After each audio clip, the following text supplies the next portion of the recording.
ignore the toilet unavailable for wastewater dumps in the crew band, and we'll try to have a little better story for you tomorrow morning on the rationale and what the plan will be going forward. For acoustic monitor, we were checking on if the battery change helped, and if not, we had a couple other ideas.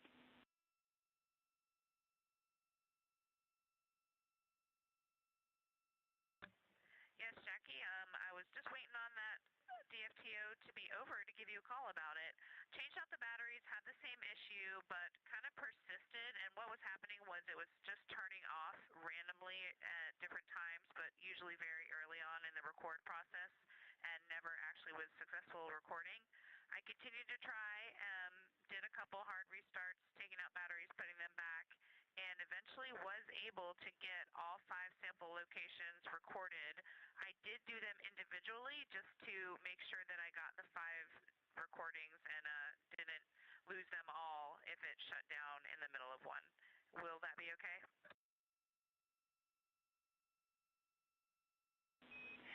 Christina, that sounds great. Thank you for wrangling the batteries. And a little bit of intel we had was that sometimes those batteries do have difficulty seating. So maybe one of the swap outs helped a little. But if in future activities it continues to be a struggle, there is an option to power via the PCD. So just let us know.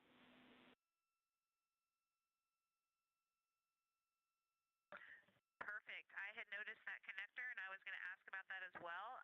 At the time I put it away, it was acting pretty good. So maybe that battery reseat was the magic answer. Thanks for the insight, and I think we can call this one good. Sounds great.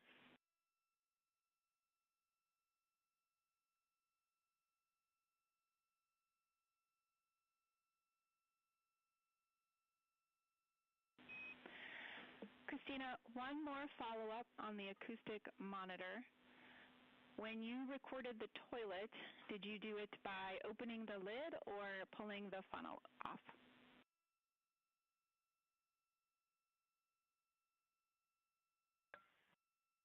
Funnel.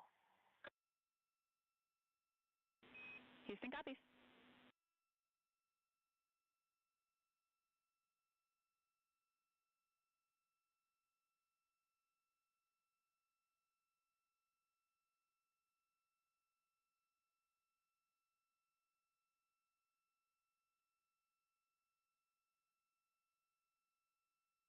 This is Artemis Mission Control in Houston, Texas. We just heard some communication there between NASA astronaut Christina Cook, who is one of the mission specialists aboard the Orion spacecraft, and the Capcom, or capsule communicator, which you can see there on the center of your screen, Jackie Mahaffey. Christina is currently working through another developmental flight test objective related to the toilet acoustics.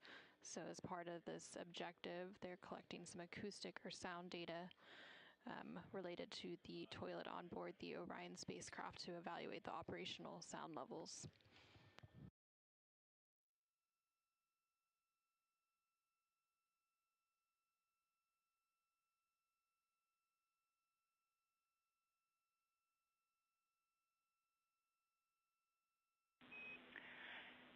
Integrity Houston, for exercise, arrays and ARS are configured. You are go for exercise.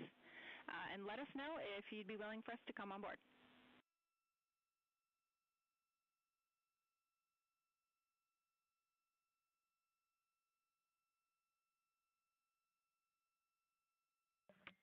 Okay, Jackie.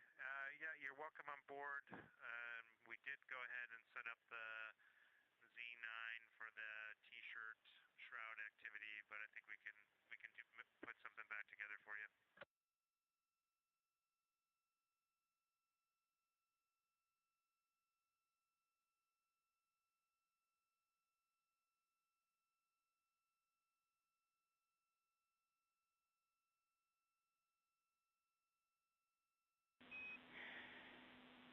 Jeremy, for clarification, are you reporting that you completed the Z9 shroud build, or were you in the middle of it and would need to tear down to set up cameras?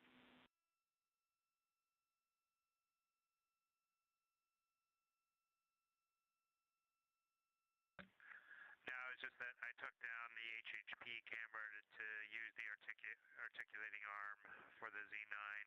And I wasn't sure, that wasn't a pink activity, a flexible activity, so I wasn't sure if we were going to have something in that window or not.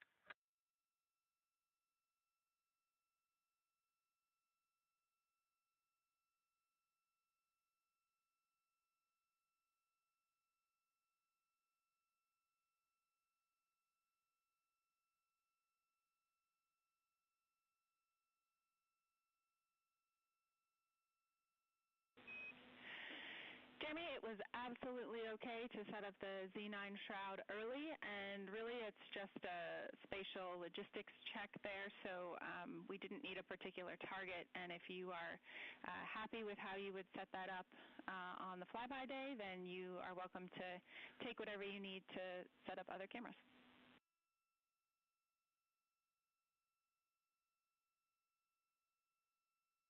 Okay, understood. It's a little bit hard to test how effective the shroud is, and if the shroud gets in the way of the lens. That's a short lens, the 35 millimeter lens, and so until we have a target to take a picture or two of, it's going to be a bit tricky to know.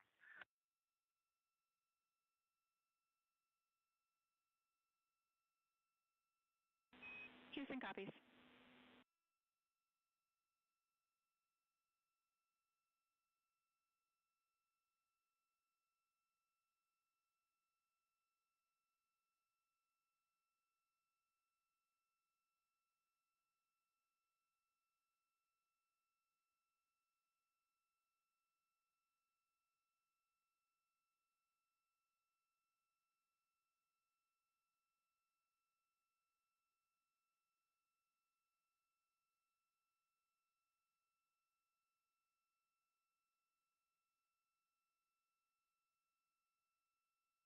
And this is Artemis Mission Control in Houston, Texas.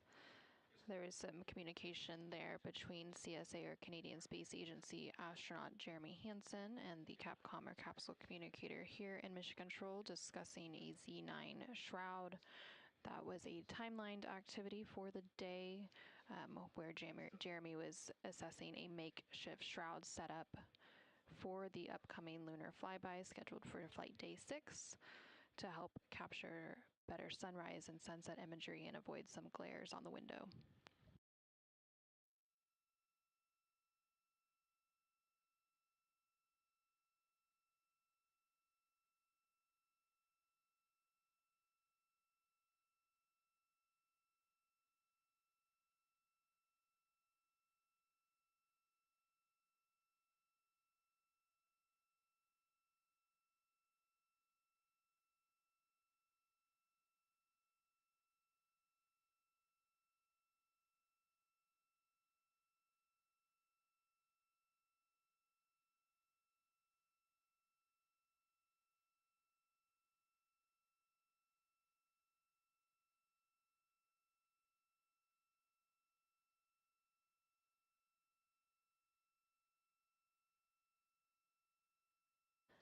This is Artemis Mission Control. We're currently 2 days, 3 hours, and 52 minutes into the Artemis 2 mission, following a liftoff from NASA's Kennedy Space Center on April 1st at 5:35 p.m. Central, 6:35 p.m. Eastern. The crew has, of course, been capturing a ton of imagery during their mission, and this image there on your screen is a recent image that was uploaded and shared publicly. It was captured by the crew on the second flight day of the mission, and it shows the Orion spacecraft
And Houston, from integrity, just since it's been a while, the CO2 reading is 1.2 at the start of exercise.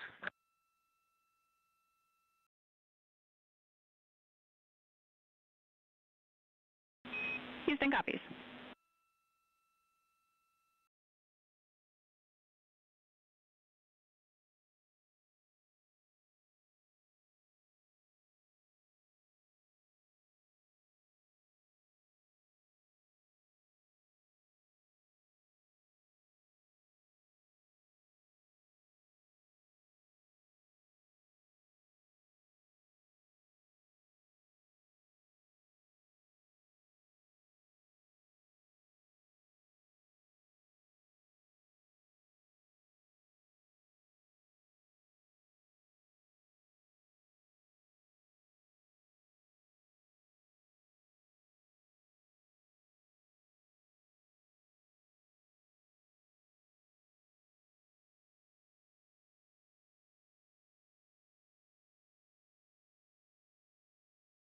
And this is Artemis Mission Control. There on your screen, you can see NASA astronaut Christina Cook floating into view and now disappearing out of view again.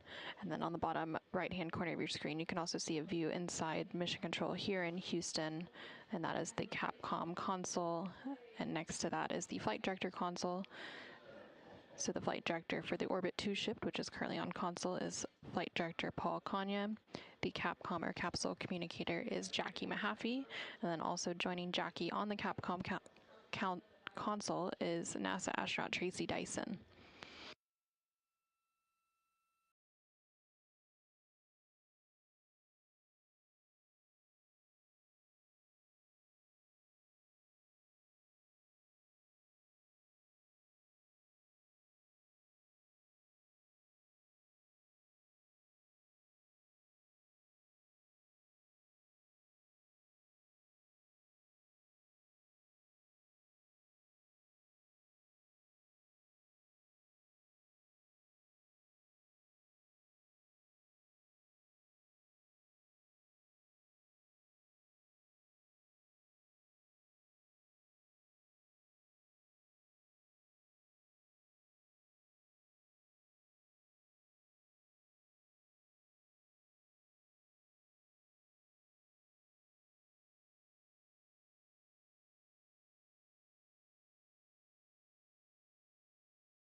There on the center of your screen, you can see Canadian Space Agency astronaut Jeremy Hansen as he uses the flywheel exercise device.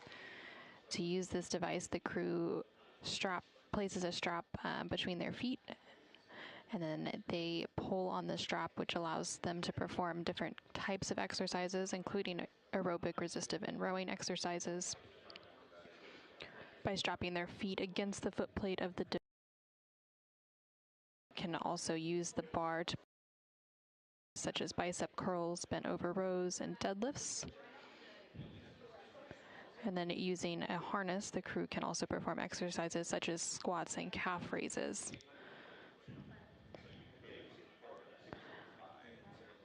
Each of the crew members completes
What was your plate number?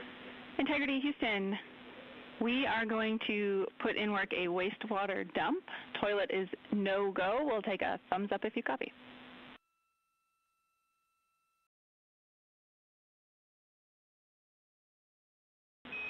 Copy thumbs.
This is Artemis Mission Control in Houston, Texas. We are currently 2 days, 4 hours, and 23 minutes into the Artemis 2 mission, following a liftoff at 5:35 p.m. Central, 6:35 p.m. Eastern from NASA's Kennedy Space Center in Florida. The crew is currently awake and working through their timelined activities for the day. Canadian Space Agency, or CSA, astronaut Jeremy Hansen is currently completing his daily exercise. There's also some checkouts of medical devices taking place. And then earlier in the day, the crew also completed a CPR demonstration. And then originally planned for today was an outbound trajectory correction burn, but it was determined that that burn was no longer needed due to the accuracy of the TLI, or translunar injection burn, which took place yesterday, April 2nd. The next burn on this outbound journey to the moon is scheduled for flight day 4, and that will be the outbound trajectory correction 2 burn. Coming up, the crew will also complete some lunar cabin configurations, and then they will have a public affairs event before they have some private medical conferences, as well as a private conference with the flight director here in Mission Control, which is currently Paul Kanya, leading the Orbit 2 team, and then they will get ready for their pre-sleep and sleep activities and then head into their sleep time. Currently on your screen, you can see a view of the Artemis Real-Time Orbit website, or ARROW. This website is available at nasa.gov/trackartemis, and you can continuously monitor Orion's data and telemetry on its way to the moon. So the Orion spacecraft is currently about 133,000 miles away from Earth and about 138,000 miles away from the moon, so about halfway between both.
Integrity on 1 for hygiene towel quantities.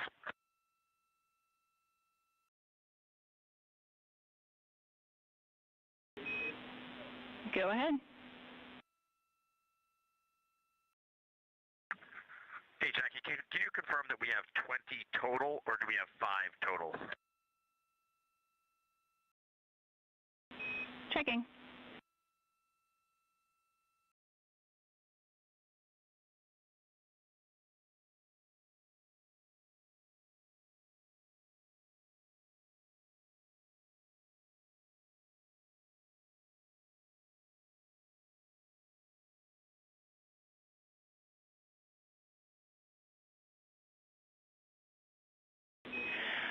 Integrity Houston, no action on the enabled ECLIS caution related to the wastewater dump, and we'll look at it from the ground.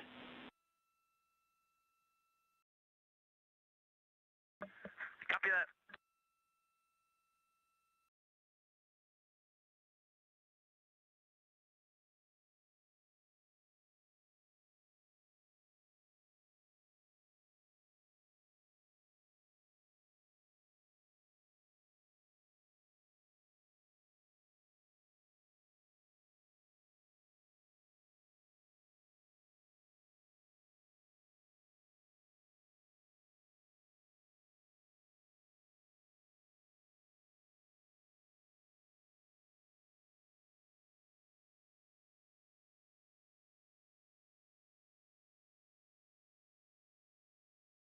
This is Artemis Mission Control. You're currently seeing a live look again inside the Orion spacecraft. In the center of the screen is NASA astronaut Christina Cook, who is serving as one of the 2 mission specialists on the Artemis 2 mission. She's currently completing her planned daily exercise using the flywheel exercise device, which operates similar to a rowing machine but can complete different types of exercises, including resistive and aerobic exercises.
Integrity Houston for a hygiene towel answer.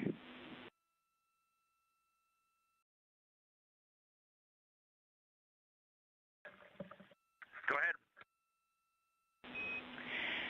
ahead. There are, in fact, 20 total towels on board. You can find more in Locker Echo, Purple Bag 15, and they are hiding inside unused fecal canisters.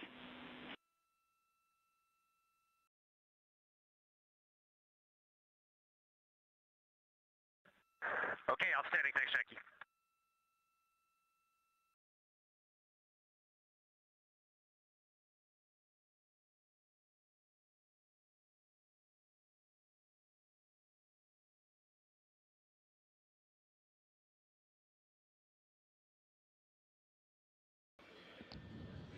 And you just heard some communication there between the Capcom or capsule communicator here, Mission Control Jackie Mahaffey, and the crew on board the Orion spacecraft as they were working to track down or count some hygiene towels.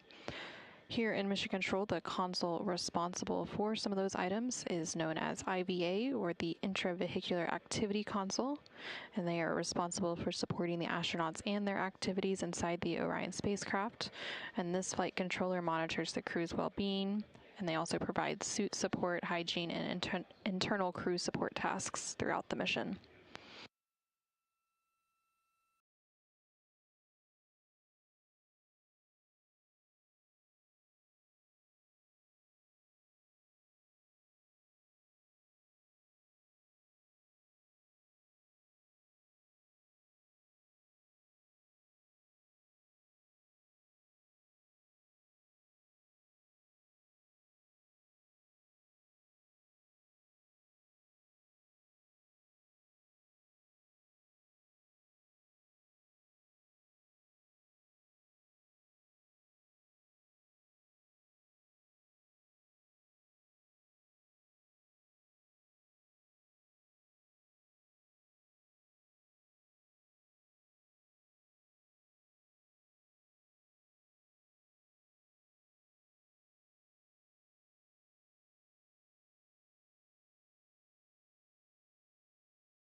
Houston Integrity timeline question for lunar cabin config.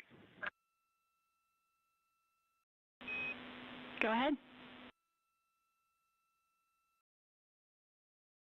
Hey, with the delays to exercise, curious if you have thoughts on how we handle the pre-lunar flyby cabin config, or we can make a suggestion if you need one.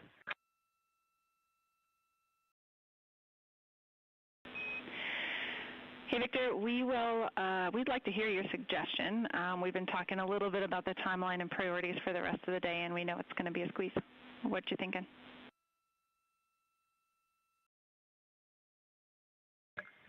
We'd like to finish the exercise and delay starting that cabin config, if that's okay with the science team.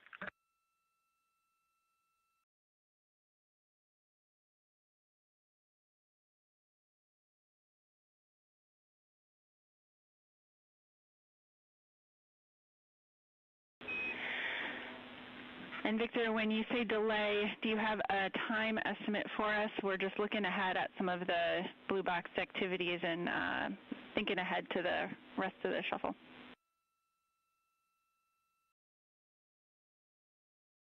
Yeah,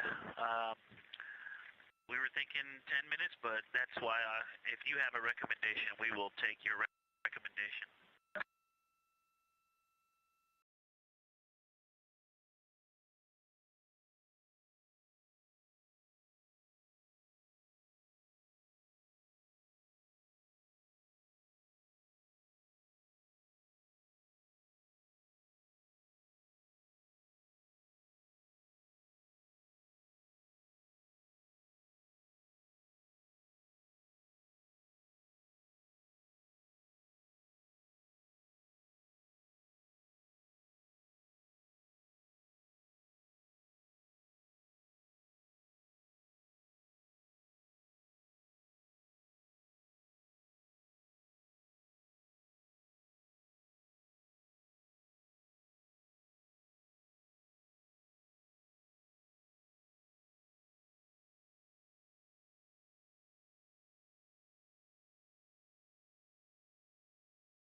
Integrity Houston, for timeline, we are okay with sliding the lunar flyby cabin config about 10 minutes to the right.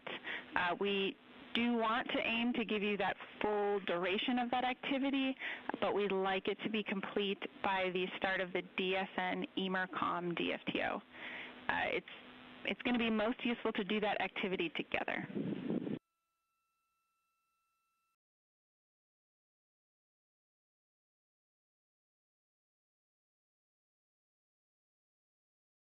That's what we were planning, and then if we need to throw a couple of minutes into lunar flyby cabin config later, we might call you back about doing that too. But okay, we'll slide it to the right 10 minutes, and we'll be done by DSN EMERCOM checkout. Sounds like a plan.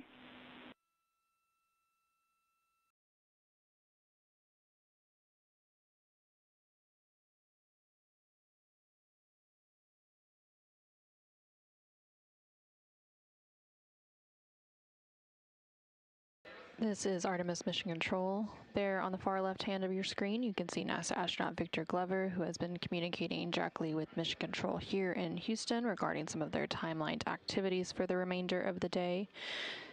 Namely, they've been discussing an upcoming lunar flyby cabin configuration. A couple more pieces of data for you on the timeline shuffle. The avatar photo and toilet maintenance are flexible, so we don't have a concern with you pushing into that time. You could pull the avatar forward. The second person does not necessarily have to be Christina.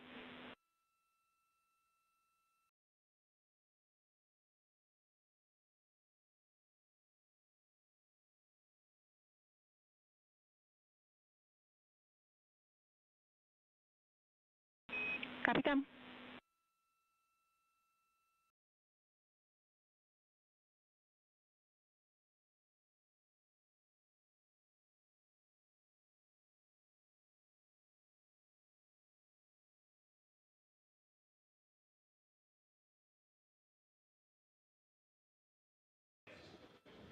And they were discussing moving the lunar flyby cabin configuration. During this particular activity, the crew will develop and document an ideal configuration of the Orion spacecraft internal cabin for the lunar flyby observation period, which will take place on flight day 6.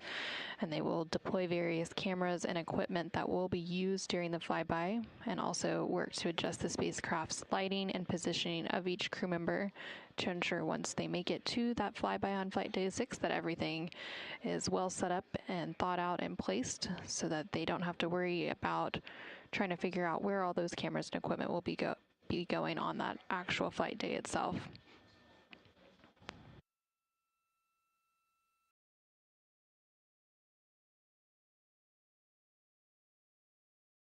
There was also mention of some activities related to Avatar, and this refers to a science investigation flying on Artemis 2.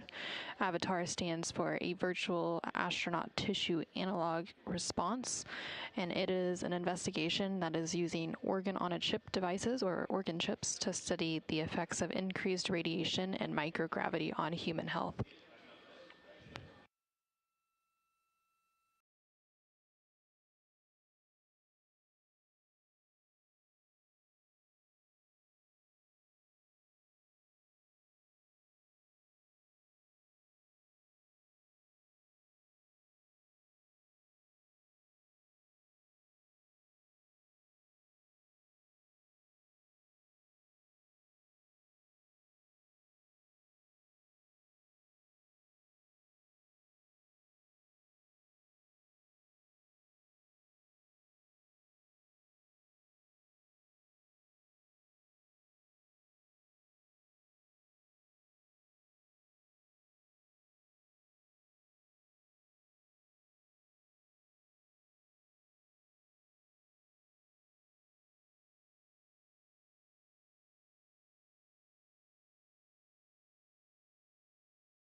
adjusted integrity for AGA.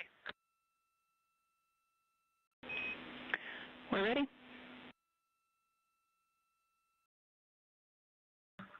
CO2 is 1.1. Do you need anything else?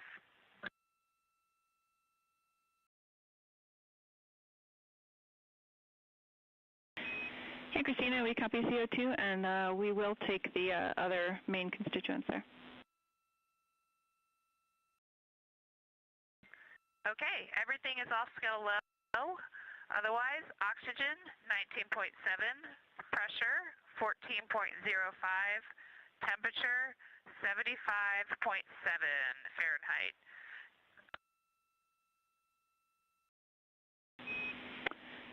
Christina, we copy, and just a follow-up on that, we are pretty interested in keeping tabs on the temperature, so that's why we'll continue to ask for that full suite.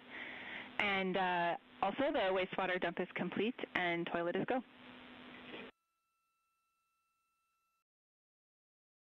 Copy all. Yeah, thanks for that clarification. We were wondering, since you mentioned temperature, I did want to clarify that the side of the vehicle that AGA is on is much warmer than the other side where the vents are, the diffusers are.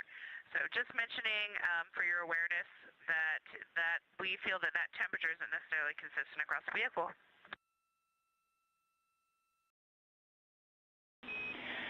All right, Christina, thank you for that insight. That is really helpful.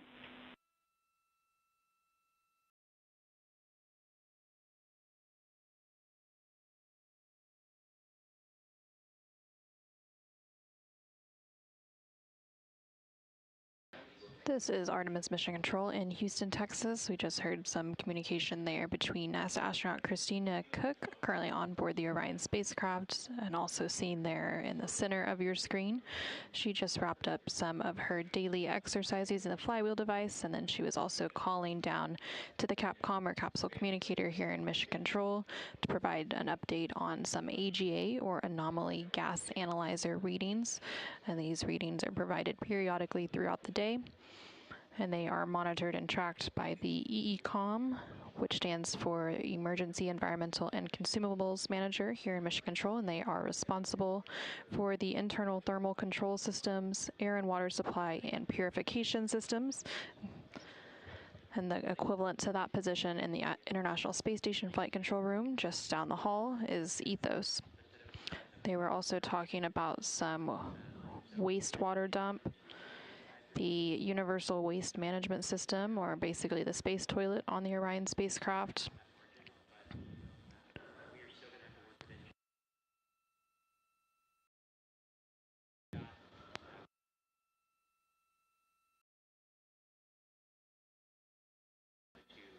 And the space toilet, or the Universal Waste Management System, typically dumps that wastewater every day overboard. It's vented overboard, much like what happened during the space shuttle era.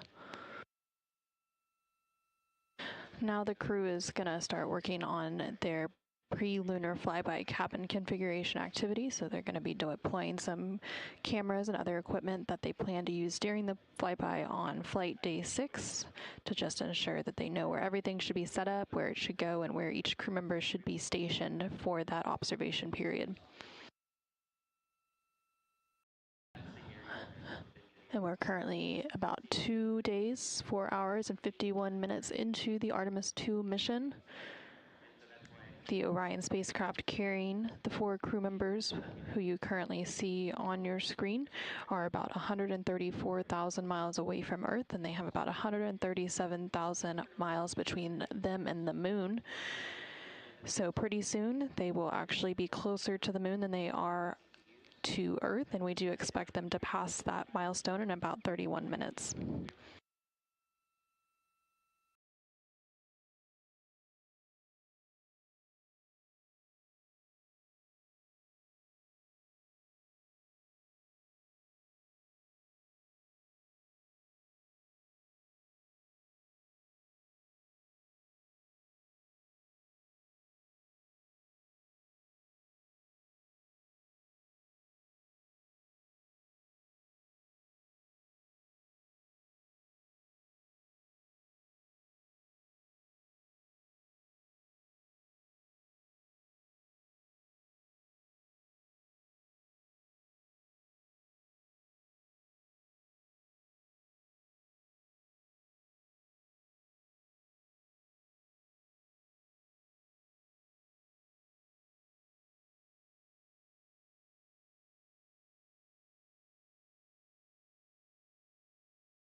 Houston integrity on 1 for lunar flyby setup. Go ahead.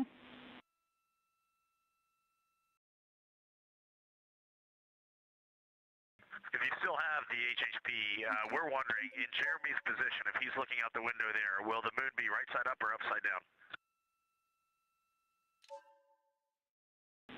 We have a great view. We'll checking.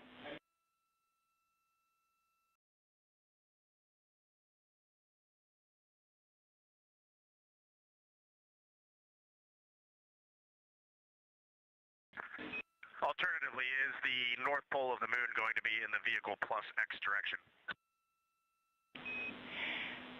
Yeah, we're going to go with the first way you worded the question and say affirm it's upside down in the position Jeremy is in right now.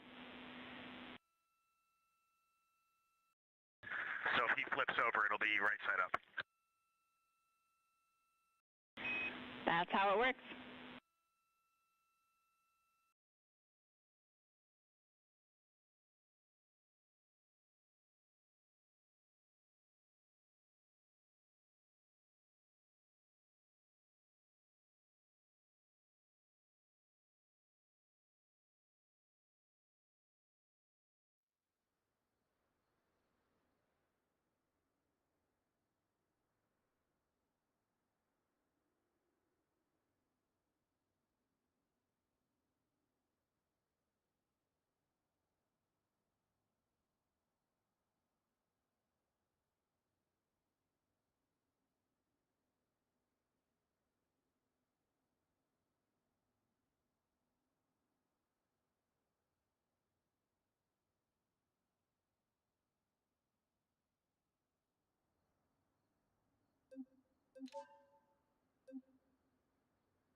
This is Artemis Mission Control. We're currently 2 days, 5 hours, and 3 minutes into the Artemis 2 mission. Currently on your screen, you're seeing a live look inside the Orion spacecraft, which is named Integrity, and it was named Integrity by its crew. The crew is currently working through a pre-lunar flyby cabin configuration activity. All 4 of them are working to deploy various cameras and equipment that will be used during the flyby, which is planned for flight day 6 of the mission. They'll also be adjusting the spacecraft's lighting and positioning of each crew member to ensure that all of the equipment, cameras, as well as the individual placement of each of them works and will be seamless during the flyby observation period.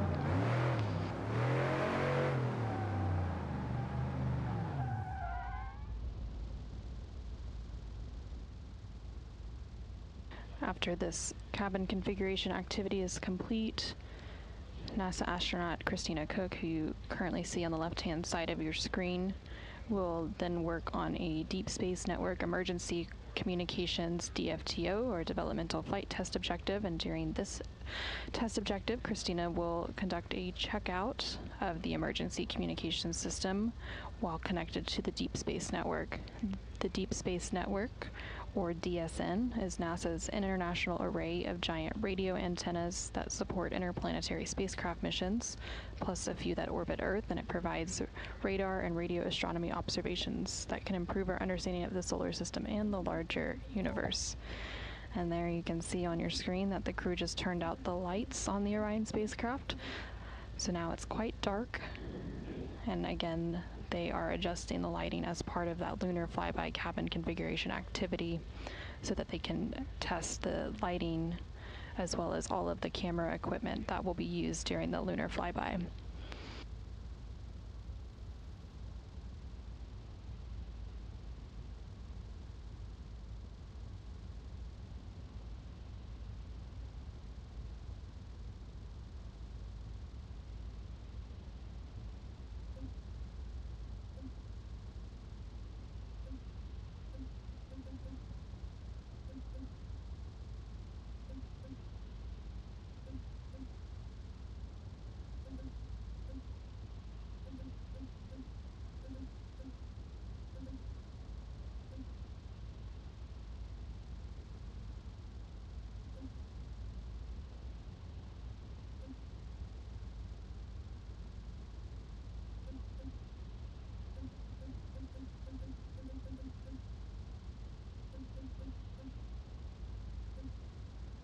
And there on your screen now you can see an exterior view of the Orion spacecraft, and this view is coming to you from one of the solar array wing or SAW cameras on the Orion spacecraft. The Orion spacecraft has 4 solar array wings, and each of those wings has its own camera that provides various views throughout the mission.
Houston Integrity, just one note for PCDs. We're going to need to route power cable since we're down to 3 PCDs. So just keep that as a tracking item that we're going to need to do in the next day.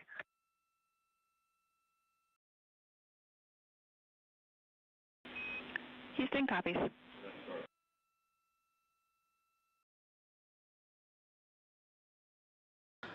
This is Artemis Mission Control. You just heard some communication related to a PCD. That stands for Portable Computing Devices, which are basically the tablets that each of the crew members uses to track their timeline and other various activities throughout the mission.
Integrity Houston, we know you're having some important conversations there. I wanted to let you know we're a couple minutes from the official start of the EMERCOM DFTO, but we could probably push that by 5 minutes or maybe up to 10 if you need it.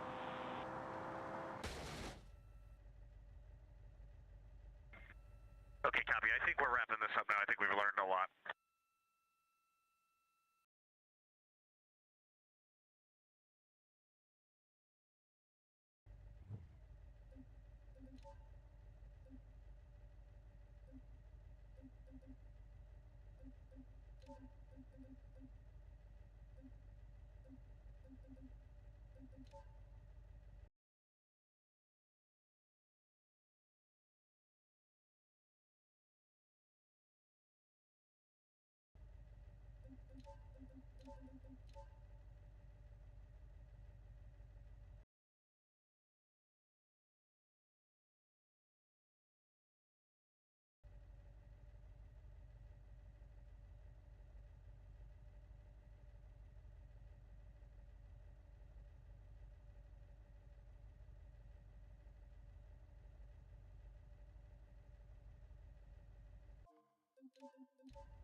This is Artemis Mission Control.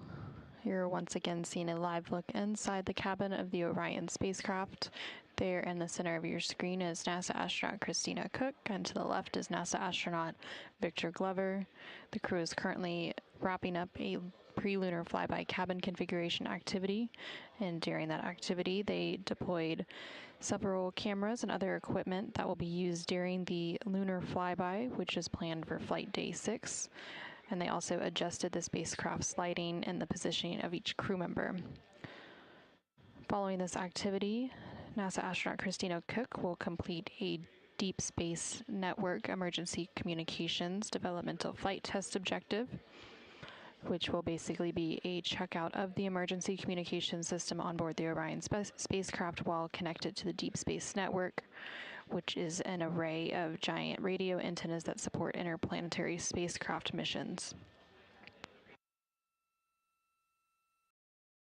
In addition to that activity, NASA astronaut Reed Wiseman and Victor Glover will also finish completing some checkouts of medical devices on board the Orion spacecraft. They did complete some of these checkouts earlier in the day, so they just need to wrap out a few final checkouts for that activity. Integrity Houston, before we start the EMERCOM DFTO, we have a couple of timeline sync-up items to get you continuing on with the timeline while that DFTO is happening.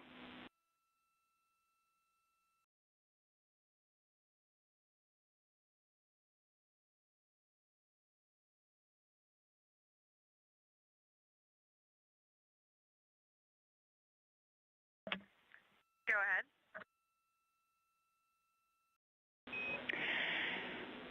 Hey, Christina, for the avatar photo, while you are doing the historical photos, we'd also like you to take note of the lights, and if and when we've got either the EMERCOM or afterwards, just call down a quick light status for us. We didn't catch one this morning.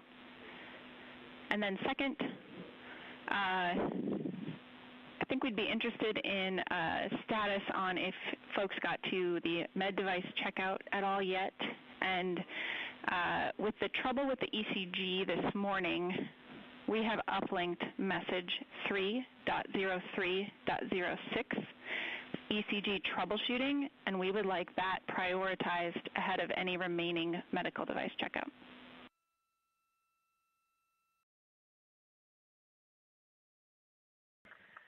Okay, we can catch you up on some things. Medical device checkout is complete. Avatar photos are complete.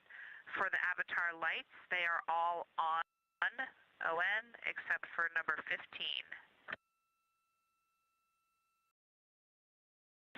We copy. And in that case, then the only other thing we'd be looking for is that message 3.3.6.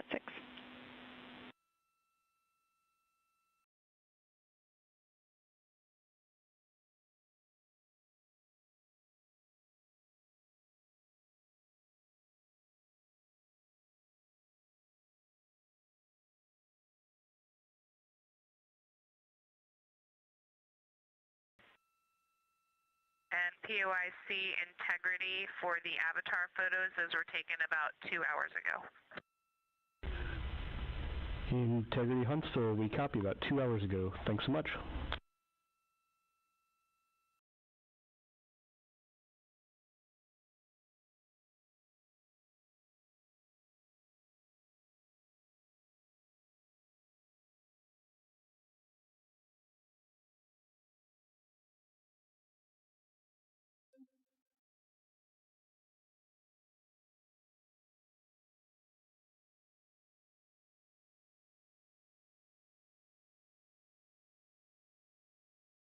And this is Artemis Mission Control here in Houston, Texas. There was some communication there between NASA astronaut Christina Cook and the Capcom or capsule communicator here on the ground, discussing some of the remainder of the activities for the day. And so Christina will be supporting a Deep Space Network emergency communications test. Integrity Houston, our team on the ground is ready to step into the emergency comm DFTO when you are. And for your information, a few minutes ago, we put in a EPS cross tie just to cover us for some of the different attitudes we'll be in for the next couple of hours.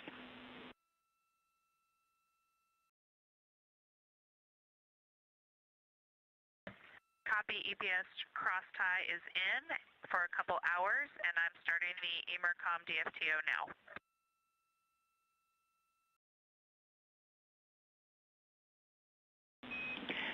Copy. And Christina, I've got a couple of notes for you on the procedure when you're ready to copy.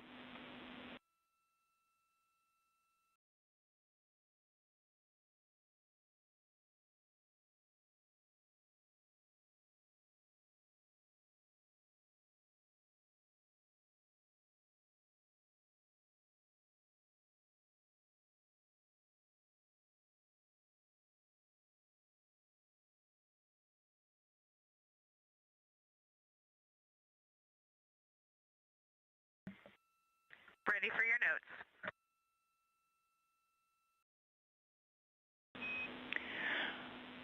All right, a couple of nominal things to give you in the procedure itself. In instruction 15.1.5, you will want antenna 3.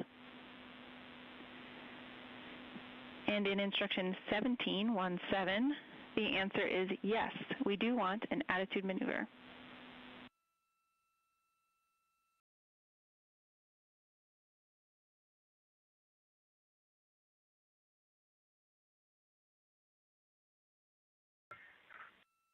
Copy all.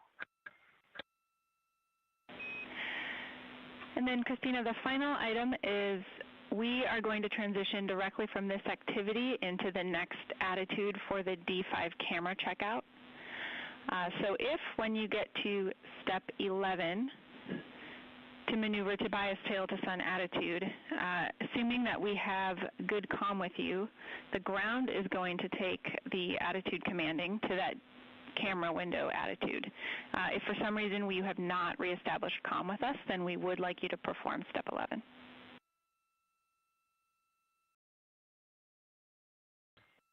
Copy. I will stop in step 11 and talk with you if we have comm. Otherwise, I will continue the procedure as written. Good, readback. And we are ready for you in step 2.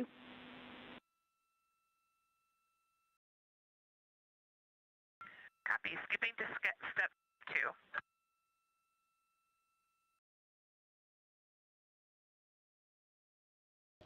2. And this is Artemis Mission Control. NASA astronaut Christina Cook is currently working through the Deep Space Network Emergency Communications Developmental Flight Test Objective, during which she's basically conducting a checkout of that emergency communication system on Orion while connected to that Deep Space Network.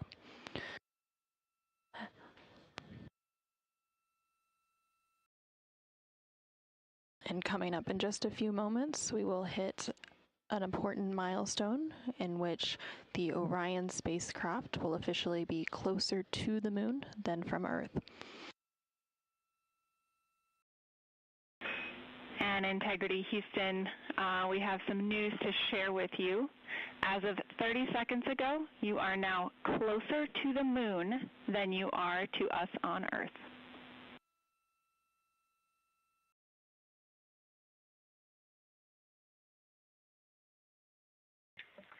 Wow, Jackie, thank you for sharing that with us. We all kind of had a collective, I guess, expression of joy at that. It's hard to imagine, but we can see here on our flight PFD that we are at 118,000 nautical miles. So, yeah, you can do the math. We can see the moon out of the docking hatch right now. It is a beautiful sight. We're seeing more and more of the far side, and it's just a thrill to be here. Houston copies.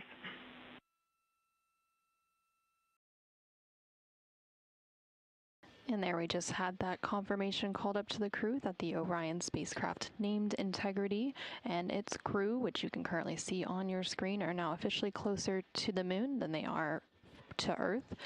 This comes about 2 days, 5 hours, and 24 minutes following a liftoff from NASA's Kennedy Space Center on April 1st at 5:35 p.m. Central, 6:35 p.m. Eastern. Now, while they are officially closer to the moon than they are to Earth, they have not entered what is known as the lunar sphere of influence yet. That milestone will come on flight day 5. And when that milestone happens, that is when the moon, instead of the Earth, becomes the main gravitational force acting on the Orion spacecraft.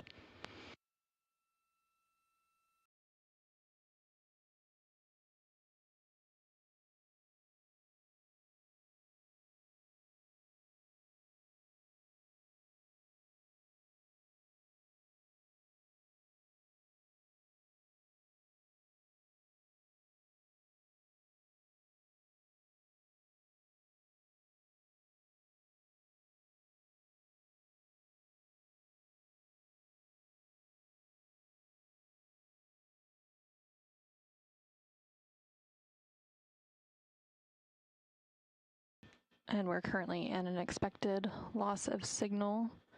So right now you're seeing a live look inside the Artemis flight control room here in Mission Control Houston.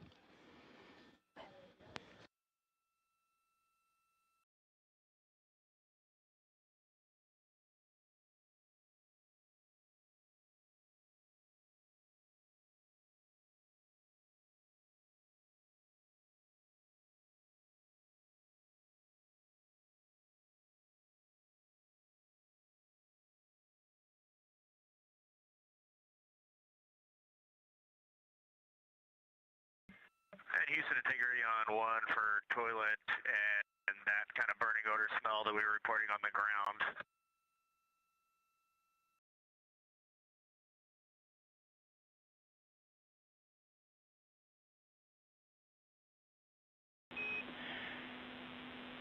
Integrity Houston, we're having a little bit of a choppy comm. Can you repeat?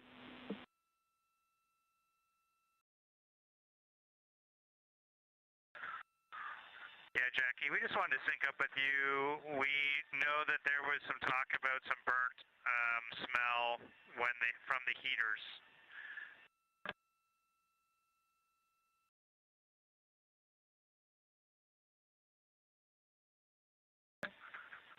Just stand by 1.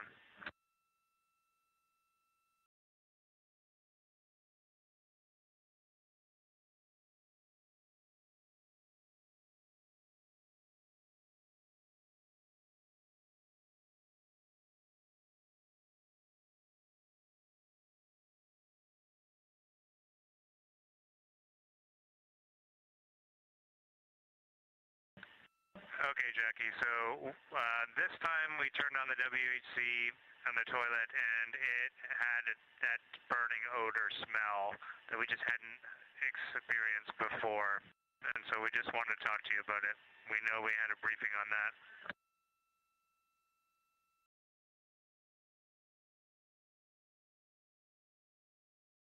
Checking.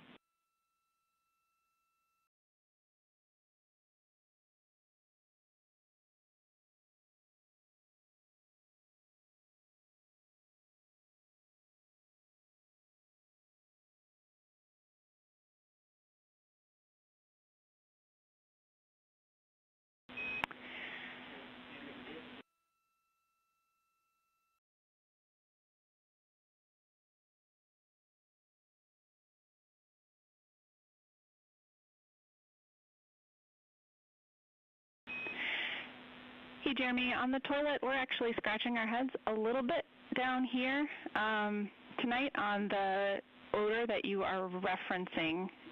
So can you give us a little more clarity on it happened when it was running or not, and this is the first time that you have experienced it? Is that correct?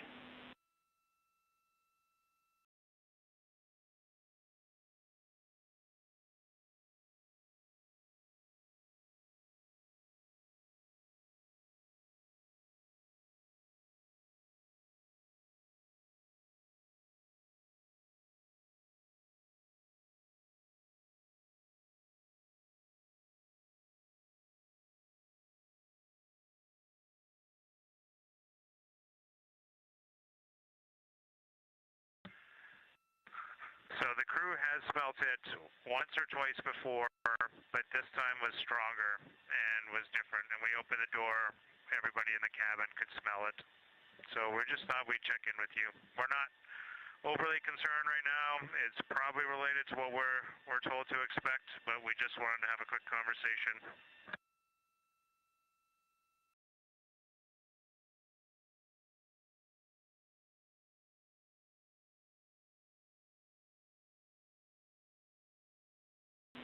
Jeremy, we're checking.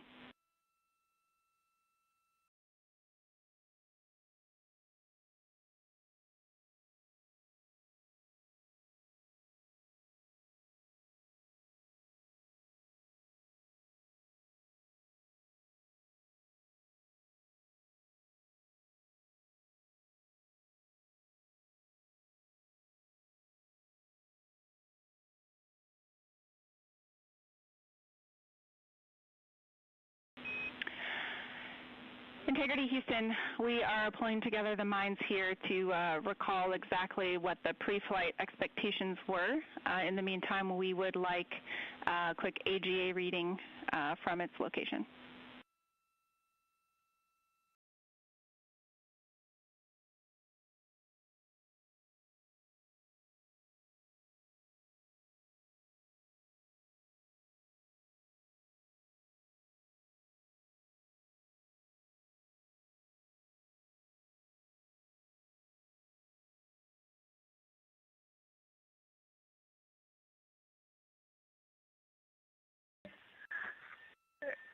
And Jackie, all AGA readings are off scale low.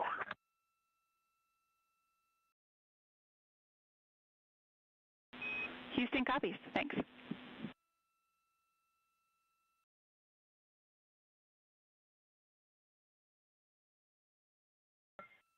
Jackie, for the EMERCOM DFTO, I am ready for your go in instruction 76. I understand we might be pausing to address this issue. And regarding the smell, I just wanted to be sure you all were tracking the EGS notes of the kind of burning heater smell that was coming from toilet several times. It was never identified as a source, what it exactly was, but it was identified as a known smell. So that's one reason why when I smelled it earlier, I didn't report it. It was kind of a lighter odor than this time, though. Copy all, Christina, and yeah, we'll discuss at least for a few minutes here before we continue on with the EMERCOM DFTO. And yep, we are getting the information about the pre-flight smell now, so thanks.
Integrity Houston on Orion to Earth 1 for the toilet.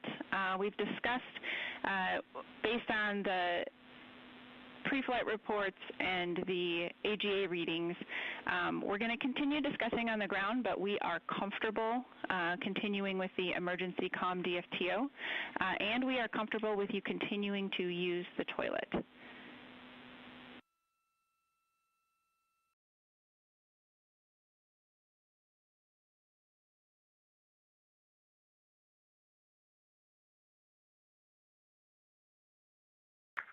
Okay, understood, Jackie. That sounds reasonable to us. Okay, and the final thing, we'll lose video during the EMERCOM DFTO, but just in case you're still working on ECG checkout when we get back, just please be mindful of screens being viewed by the HHP camera.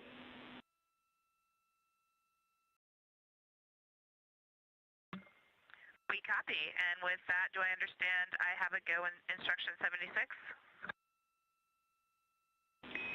Christina, A-firm, you are go in 76, and when you unpower S-band, expect a caution, pry S-band fail.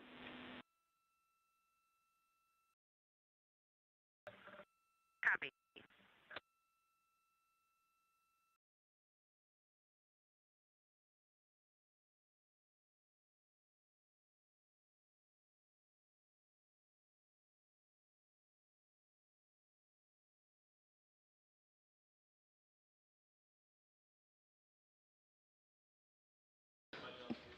This is Artemis Mission Control here in Houston, Texas. There is quite a bit of communication between the crew currently on board the Orion spacecraft, who you can see there on your screen, and the ground, namely the Capcom or capsule communicator position. They were discussing some odors, possibly related to the toilet system and some motors. And then they were also discussing resuming the Deep Space Network Emergency Communications Development Flight Test Objective. So Christina continues to work on that. And then Reed and Victor have been wrapping up some medical device checkouts, including a checkout of an electrocardiogram or ECG device.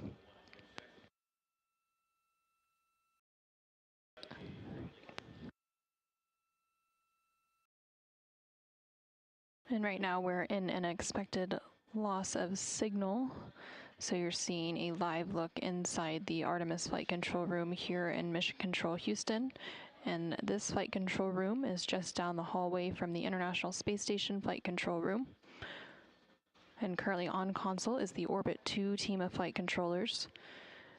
And during the mission, there are 3 shifts, which are known as orbits, that monitor the crew and its systems 24/7. The Orbit 2 team of flight controllers is being led by NASA Flight Director Paul Kanya, who you can see there on the upper right-hand side of your screen, and he is sitting next to the Capcom or capsule communicator for this shift, who is Jackie Mahaffey there in the center of your screen, and next to her is NASA astronaut Tracy Dyson, also sitting at the Capcom console.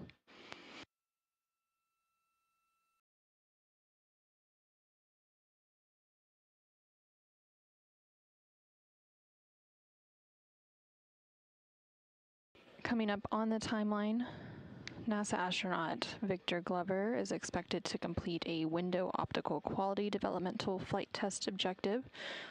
And during this objective, Victor will take out a D5 camera and take some images at different focal lengths of various subjects out of the windows, such as the Earth or Moon, to evaluate the optical effects of the windows on the Orion spacecraft on imagery. And then currently on your screen, you're seeing a view of the Artemis Real-Time Orbital website, which is available at nasa.gov/trackartemis. And this provides view of live data and telemetry coming from the Orion spacecraft, especially when we don't have the live views of the Orion spacecraft itself. And just a few minutes ago, the Orion spacecraft and its crew did surpass a milestone, of which they are now closer to the moon than they are to Earth. So you can see there in the bottom right-hand side of your screen that the Orion spacecraft is currently 137,000 miles away from Earth and about 135,000 miles away from the moon.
This is Artemis Mission Control in Houston, Texas. You're currently seeing a view of the Artemis real-time orbit website on the left-hand side of your screen, which provides live real-time data and telemetry from the Orion spacecraft when we don't have live views from the spacecraft itself.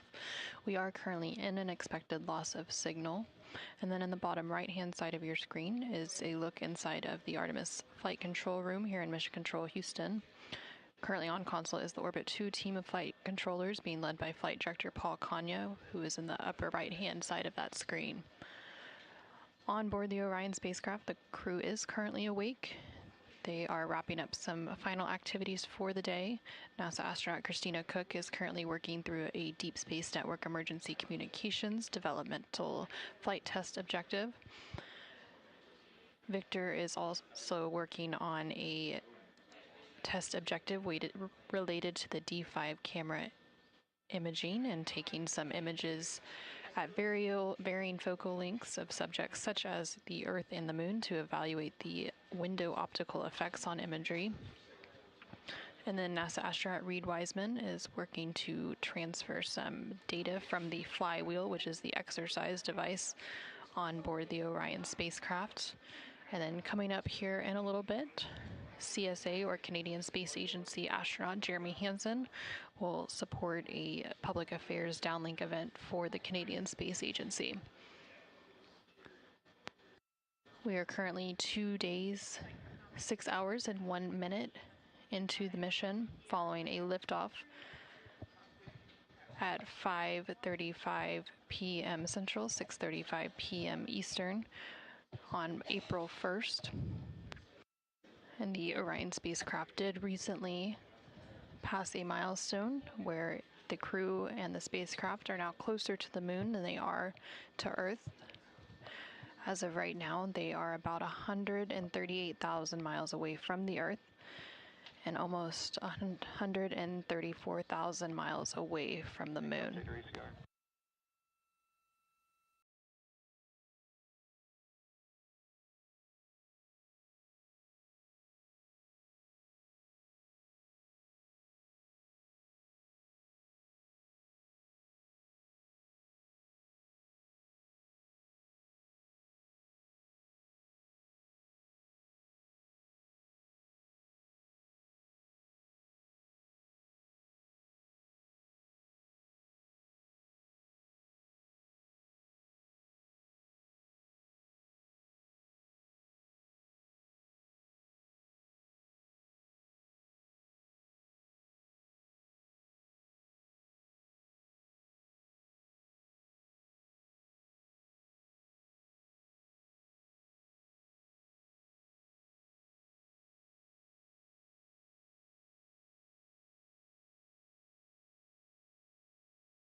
Houston integrity in instruction 10 of S-band string swap.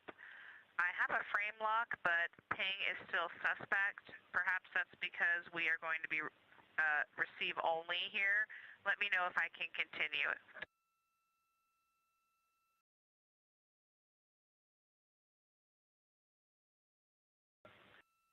And Houston integrity disregard. I now have a good ping as well.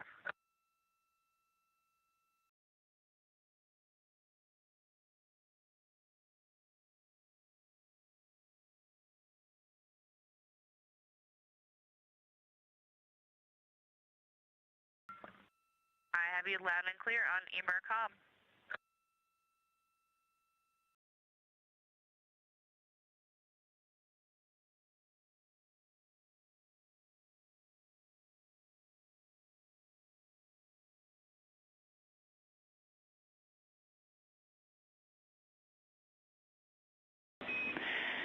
And integrity Houston, voice check, I'm coming up on regular OE1.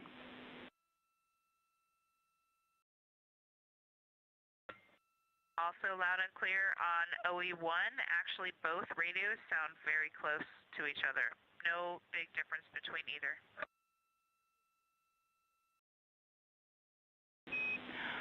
All right, great news. And Christina, with that, we are go for you to begin step 10.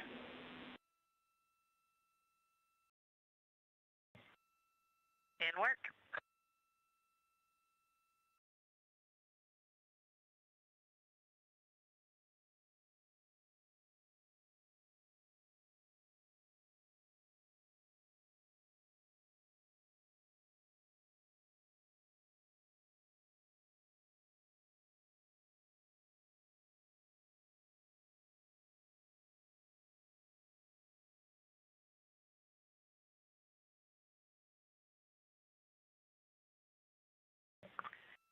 And Jackie, I am in step 11 where you told me to give you a call, and I do have one question about EMERCOM.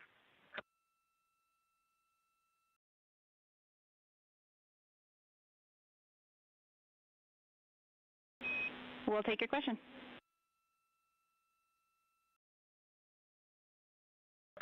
Okay, not to hold you up, just for understanding, I noticed I had a timer going for about 45 minutes there since we started the ranging.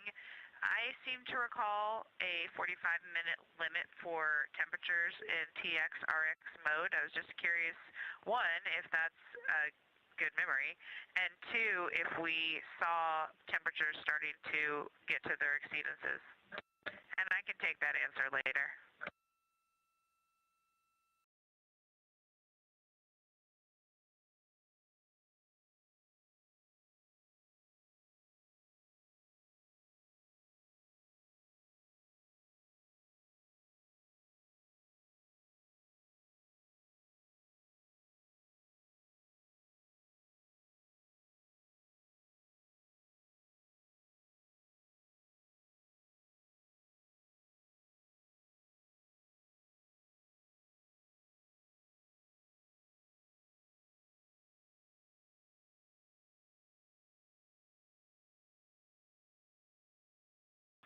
And Houston integrity, just wanted to check with you. I assume we can't do the PAO test until Christina's done. Jeremy, we are in a good config to start the PAO test.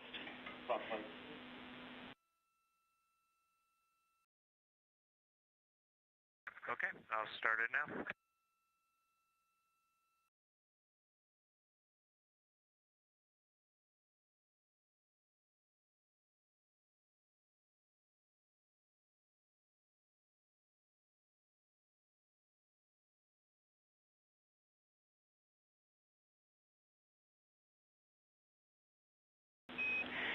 Integrity Houston, the attitude maneuver to the docking window attitude is impending.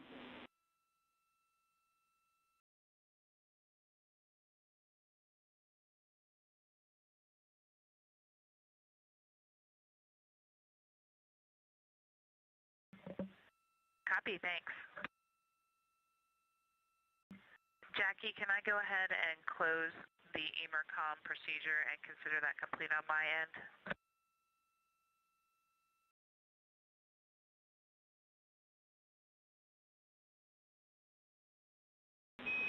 A-Firm Christina, we are ready for you to be done with EMERCOM DFTO.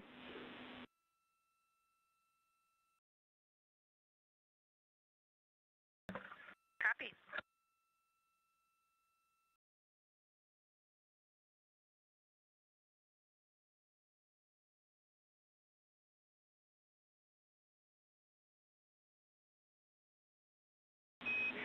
And Jeremy, we have good video again, and we're ready for a scene and voice check when you are.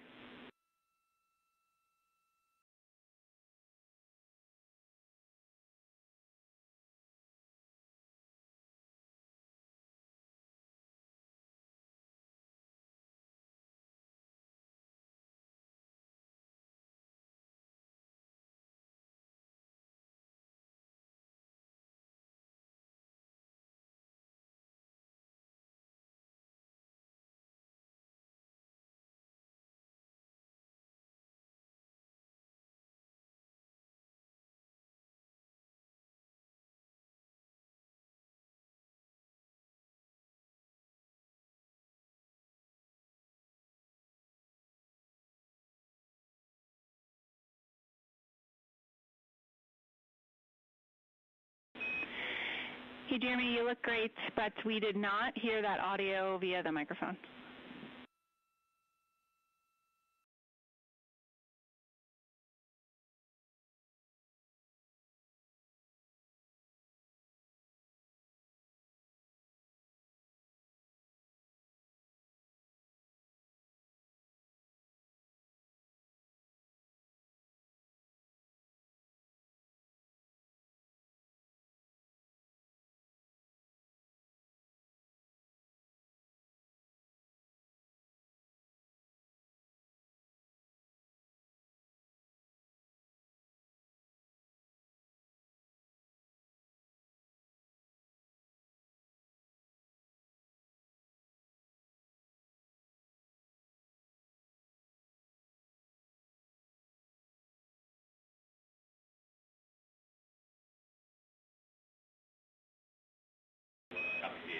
Jeremy, we like that scene and voice.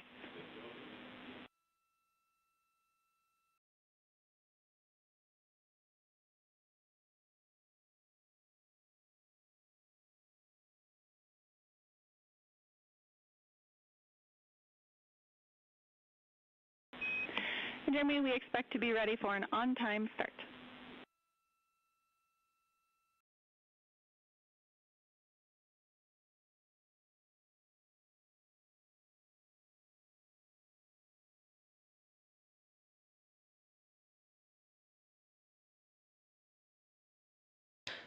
This is Artemis Mission Control here in Houston, Texas. We are currently 2 days, 6 hours, and 31 minutes into the Artemis II mission. Currently, you can see CSA, or Canadian Space Agency astronaut Jeremy Hansen, as he gets set up for a CSA Public Affairs downlink event, which will be taking place here in about 3 minutes. And that downlink event will air live to the public as we continue to provide our 24/7 continuous coverage of the Artemis II mission around the moon and back.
Integrity, this is Houston. Are you ready for the event?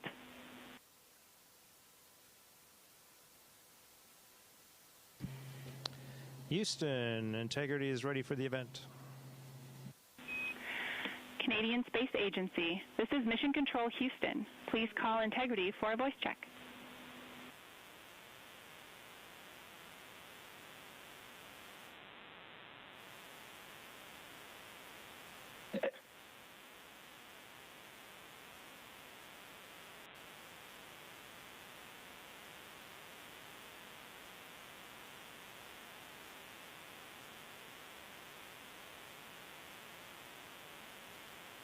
Integrity, this is the Canadian Space Agency.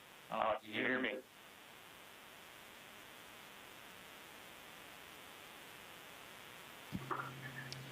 We hear you loud and clear. We're a long ways away. There's probably a bit of a delay, but great to chat with you. I got a few people joining me today. I got Victor and Reed here. Christina's working hard right behind the camera right now. Hello, Jeremy. It's Lisa.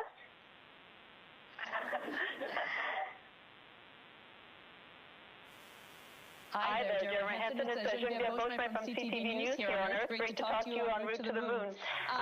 We saw those great images, that great image of the Earth today. I wonder if you can describe for us, though, and for so many Canadians who are following your mission, what you're seeing with your own eyes that really those cameras really can't quite capture, what that's like for you, and as you prepare for that flyby, what you want Canadians to take away from what they're going to be seeing and what you're going to be seeing.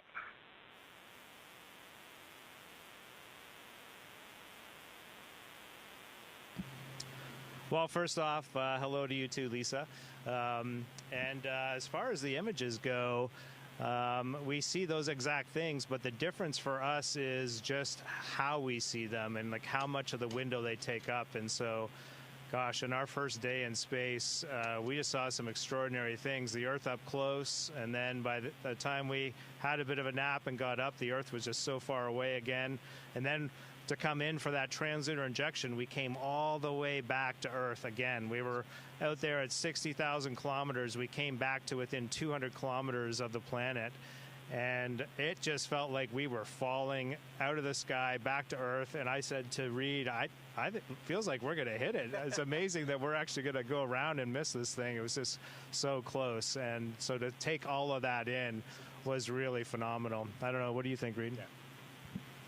Jeremy said, you just said it so well, and it's so fun to watch you as a first-time flyer up here running circles around all of us. You're doing a great job. But going from 38,000 miles above the Earth yesterday down to 100 miles above the Earth, and then Christina and Jeremy did our translunar injection just 100 miles off the surface of the planet. We were screaming right above the clouds, and now here we are well over 100,000 miles away from Earth and closer to the moon than we are to the Earth right now.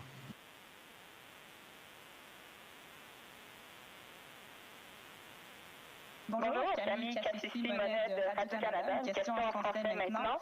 Je voulais savoir, M. Hansen, qu'est-ce qui vous a le plus surpris, le plus marqué depuis que vous avez quitté la planète Terre, depuis que vous êtes dans l'espace?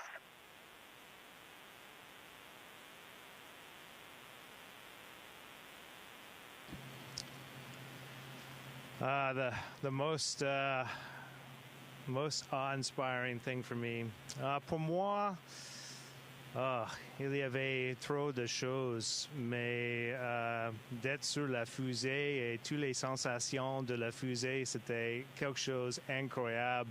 J'ai eu le sens d'être un enfant encore, et bien sûr, la vue que j'ai parlé de la Terre et aussi la Lune.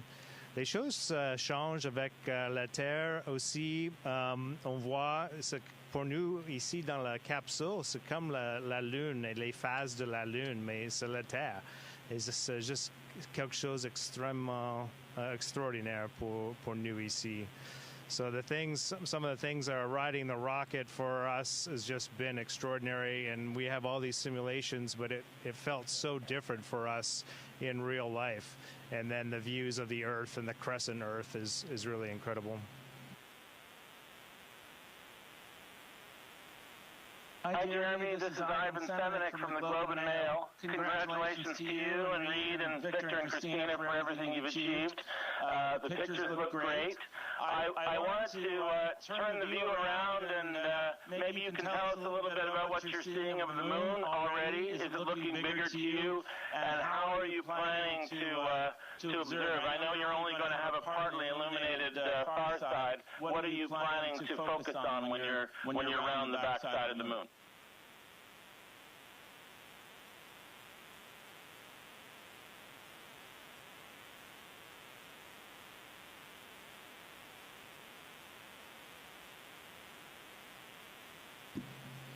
So very interesting that we've taken some pictures. We are now over the halfway point to the moon, and we took some pictures earlier today. And then after putting them on the computer to look closer, we found a feature, the Grand Canyon of the moon. It's called Oriental Basin, and we were able to see the entire thing. Stand by. We were able to see the entire thing, and so it's clear that we are not on Earth because that feature is not all visible from Earth. And so it's already special, the view that we have. And yes, the Earth is quite small and the moon is definitely getting bigger. And as far as things we're looking forward to seeing, of course, seeing Oriental on the far side of the moon, of course, up close would be extraordinary. But on this, because of this launch date, something that the scientists have added for us is we're going to see an eclipse of the sun behind the moon, which would be pretty neat, actually. And we can use that opportunity to look for some of the lunar regolith lofting, etc. So that's something that we hadn't been thinking we were going to be able to do, but because we launched on April 1st, the birthday of the Royal Canadian Air Force, I'll just add in there, we're going to get to see that now, which is pretty neat. And I love the fact that science just is like, okay, well, that's what we're going to have now, and here's what you're going to do. And it was really cool to see that all come together.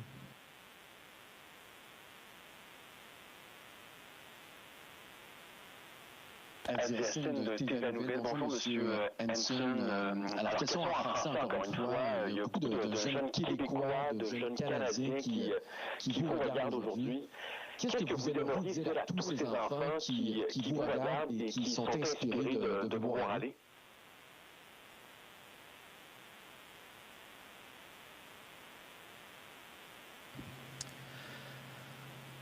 What's important to share with youth that are interested in pursuing their dreams, maybe flying in space? Pour moi, une chose qui est vraiment importante, c'est de trouver vos passions et suivre ces passions, mais aussi partagez-les avec les autres. Parce que pour faire des grandes choses comme nous ici dans cette capsule, pour aller vers la Lune, survoler la Lune, ça prend une grande équipe. Et c'est la même chose pour chacun dans nos vies. On a besoin d'une équipe avec nous pour nous aider. Alors partagez vos rêves avec les autres, vos parents, professeurs, et vous allez voir que les autres vont vous aider beaucoup. So for me, when I look back, I didn't do anything by myself in life. I did it with a team around me. And so it's important that you find what you're passionate about, but you share those passions with others, because you're going to find that they're going to help you to achieve them. And that's exactly what's happening for the four of us in this capsule right now. We're out here 200,000 kilometers from Earth, over that now, because of a big team back home on Earth. Hi, Elizabeth Howell from Space Q. Congratulations to the four of you. And I was noticing that there's a Canadian actor, Ryan Gosling, who happens to be playing an astronaut in a new movie right now, Project Hail Mary. And Ryan also recorded a video for the entire crew, sending you best wishes. And so if Ryan happened to be there, asking you this in real time, what would you all say to him?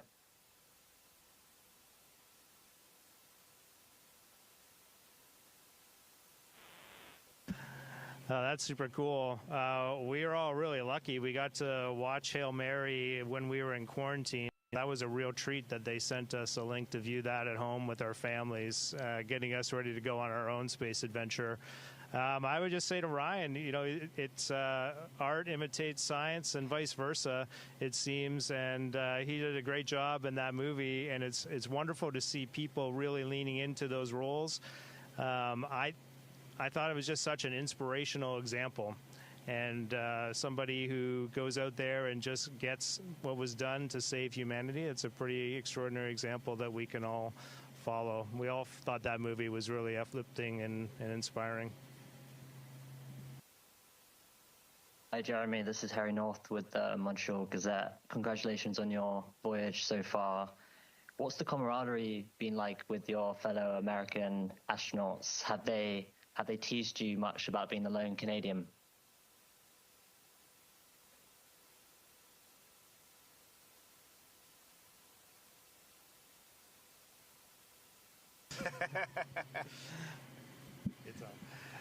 There is no way that we are ever teasing this man right here. Jeremy and I have known each other since 2009 when I got selected to NASA and he got selected to the Canadian Space Agency, so we've been great friends ever since. It's impossible not to be good friends with this guy, though. It's just his demeanor, his care for others, the way he goes about life, the way he cares about his family. We might joke around together, but we're not teasing him. And Ike, anything you want to add to that? You know, similar to our countries physically, this crew is very close, and you know, it's been tough to make fun of him because he got up here, and even though he's Canadian and a first-time flyer, he's making it look easy. He's been doing great so far, so not a whole lot to make fun of.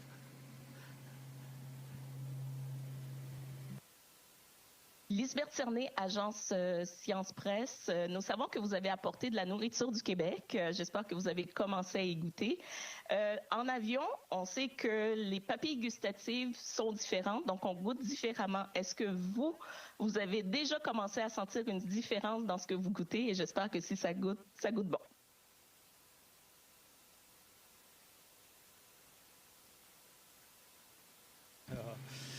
Je suis désolé, mais j'ai manqué la dernière partie de cette question. Alors, encore une fois, s'il vous plaît. Donc, la question, Jérémy, était de savoir si le goût était modifié dans l'espace et si ça goûtait bon au niveau de la nourriture que vous mangez.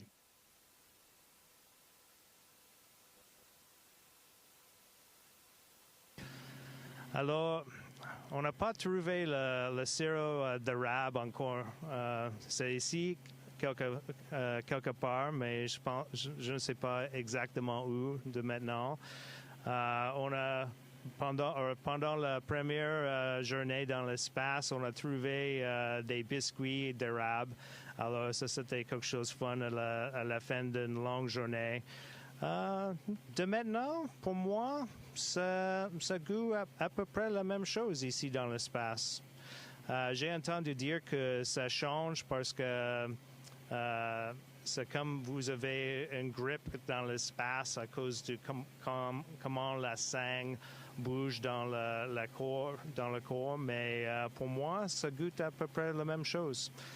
The question was if taste changes in space, and for me so far, I haven't really noticed much change, although I was expecting to notice it more. I don't know. What about you guys? No? Not on this mission so far. No.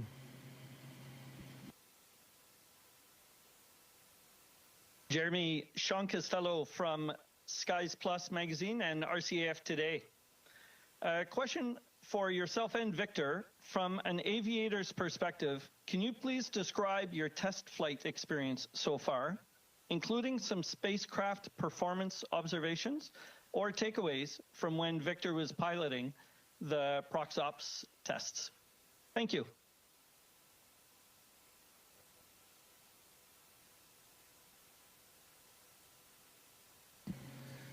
Well, I have to start off by saying it was a ton of fun. It was a great experience. My favorite thing about the whole evolution was that the entire crew participated. All four of us worked together. And I do love to fly or drive, you know, and operate machinery, and this spacecraft flew marvelously. It was actually in every way better than the simulator. It was, you know, the weightlessness, the sound and feel of the thrusters was very different than what we simulated, and all in a positive direction, and it flies very nice.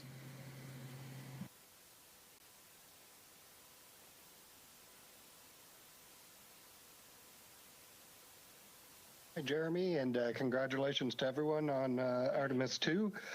Jeremy, you've spoken of the importance of the Air Cadet's influence on your young life. Did you know you wanted to be an astronaut when you were an Air Cadet? And now that you are in space, what transferable skills and experience from your time in the cadets have served you in space?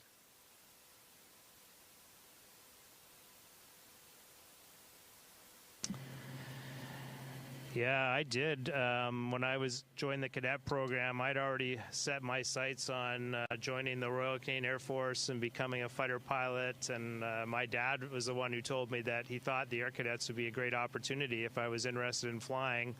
And he sure was right. It ended up being one of the greatest decisions that I made, 6 years in the Air Cadet program. I was inspired by images of humans walking on the moon when I was a young Canadian, and that's what encouraged me to kind of follow this path to now. But Air Cadets, transferable skills, there's a lot of them. One of them was, I learned to fly, got a glider pilot license, a private pilot license. That was a huge asset for me. Was building some self-confidence at the age of 16 and 17. But it was much bigger than that. Self-discipline, I learned a lot of that from cadets. It's not all flying and fun. Some of it is marching and parading around and got to iron your uniform and polish your boots. And so I learned some self-discipline. I learned a lot of confidence because Air Cadets was pushing me outside my comfort zone. There were things that I needed to do, to get these flying scholarships that I didn't really want to do. I didn't want to be on a parade square in charge of a group of other cadets necessarily. I was a little bit shy, and Air Cadets pushed me outside my comfort zone and helped develop that skill set. So I'm really grateful for the cadet program. Merci, Jeremy, Reed et Victor, c'est Lisa encore. Ça a été une expérience formidable pour nous tous ici à l'Agence spatiale canadienne et en ligne. Auriez-vous un mot de la fin?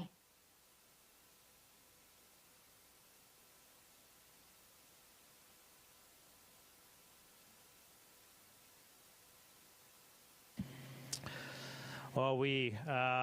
Pour moi, comme un Canadien, je suis absolument fier de notre pays.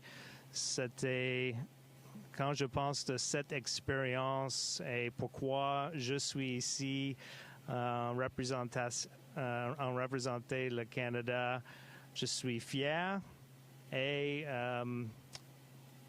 c'est juste important pour moi de dire merci à Canada pour cette experience. It has been an extraordinary experience for me to leave our planet, to ride that incredible rocket with my three Canadian colleagues, and my three American colleagues.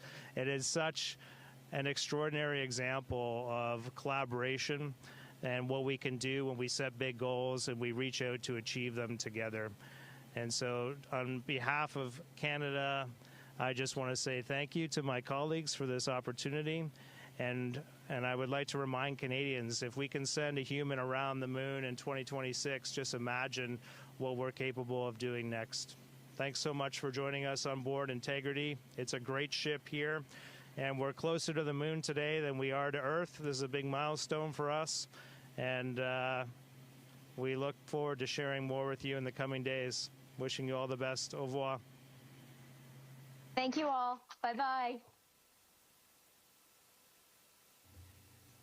Integrity, this is Houston ACR. That concludes the event. Thank you.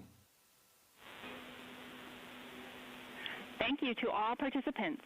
Integrity, we are now resuming operational audio communications. And Integrity Houston, with that, we are ready for the D5 camera at the docking hatch window. And then after that, you can work on dual camera bracket if you'd like.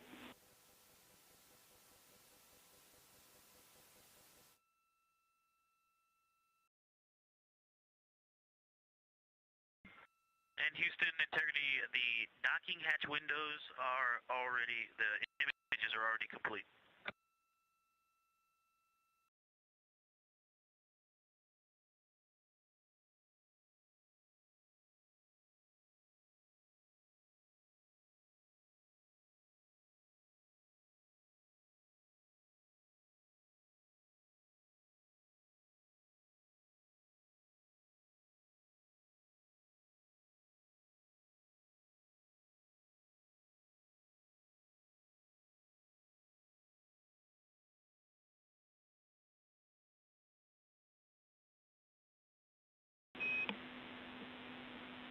And Integrity, Houston, for the docking hatch window photos, we didn't see you in that area after we had gotten into the attitude, since the attitude maneuver was a little late after the EMER COM DFTO. So we're just wondering if you could let us know what your target was, what your photo was like for the docking hatch window.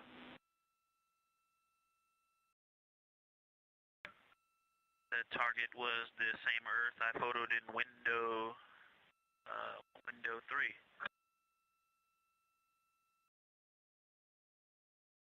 3. Okay, sounds good. Thanks for just double checking for us.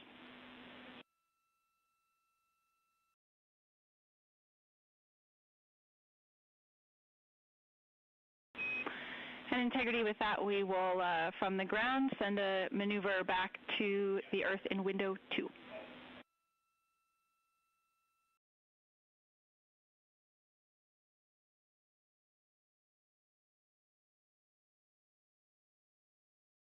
Copy, we're ready for that, and I'm ready to take pictures on a window 2.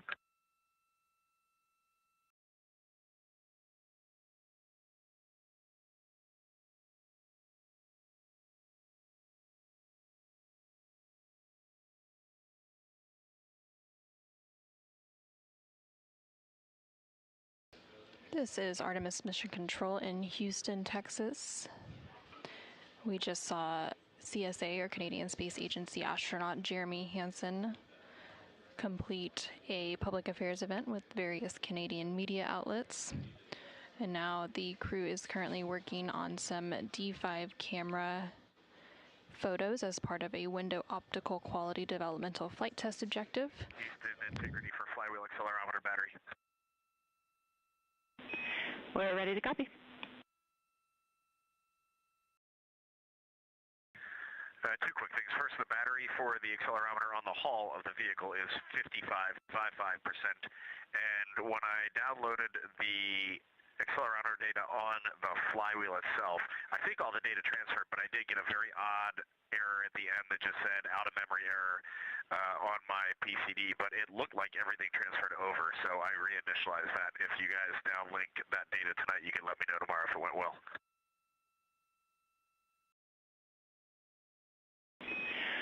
Reed, we copy both the battery level and the error you got. We'll take a look at that data and make sure we got it all.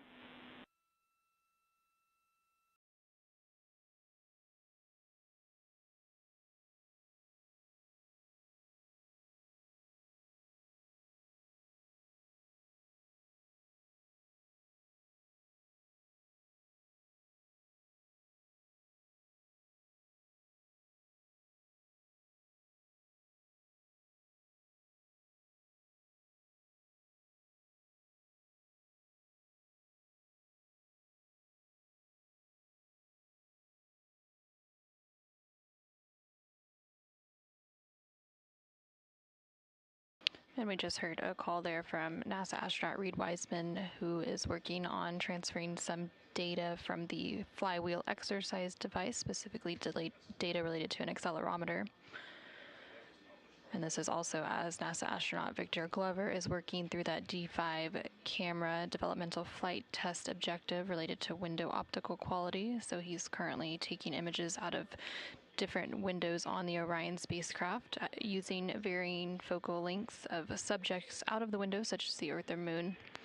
Integrity, Houston, I bet you already know it, but Earth should be out window 2.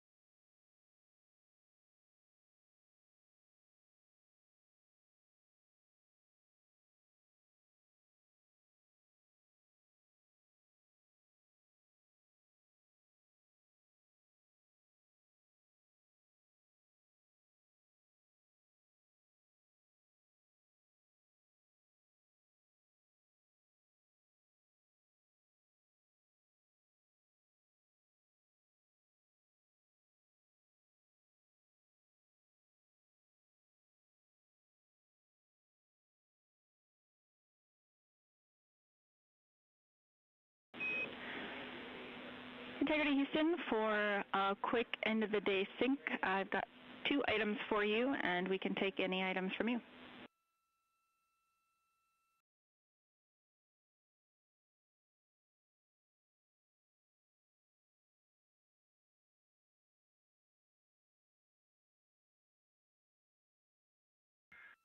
Okay, go ahead, Jackie.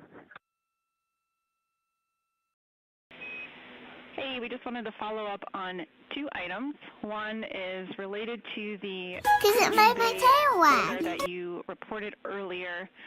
The ground teams do believe it may be related to the orange gasket material around the hygiene bay door.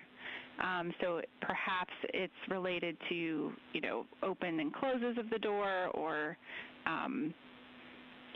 different operational situations there. But you're welcome to continue to call down your observations and changes in the odor strength or frequency. But overall, we don't have any major concerns. I'm sure some folks will continue to talk about it, but just wanted to kind of close that topic out. And then second, Christina had a question about Emercom thermal. You made Ink O'Brien smile over here, remembering your training. It is a 60-minute transmission limit with a 45-minute recovery, but it only applies if all of the vehicle cooling is lost.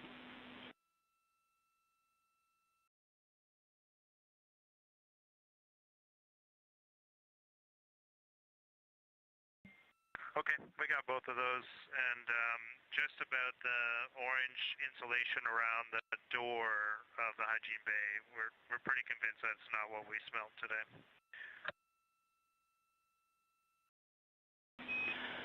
All right, thanks for that data.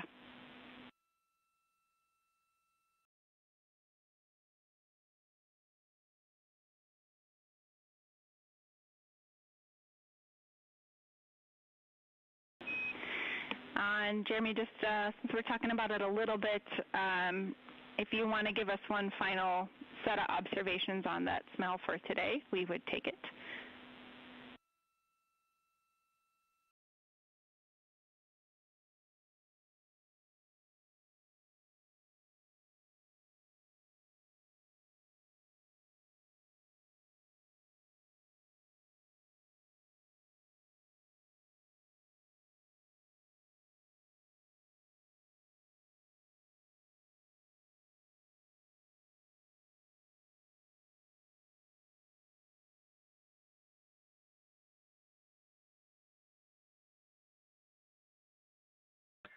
Yeah, I'm not sure what else we can tell you, Jackie. It was described before as when you turn on, before we flew, what we might expect is when you turn on a heater that's been sitting for a while and you feel that sort of burnt, or you smell that burnt smell that comes from that. And I do think it smelled similar to that. For me, it was, some sort of burning odor. And then it was definitely in the hygiene bay, and when I opened up the hygiene bay, the rest of the crew could smell it pretty much immediately.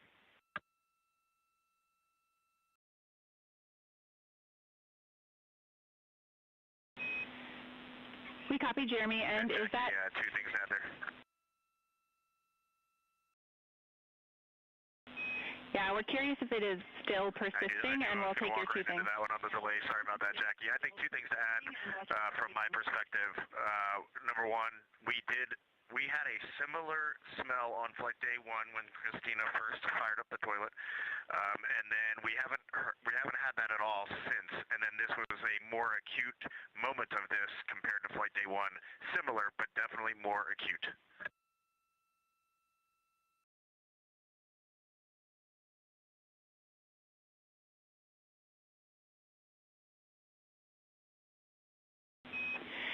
Okay, we copy, and is it still actively have that odor today, or has it dissipated?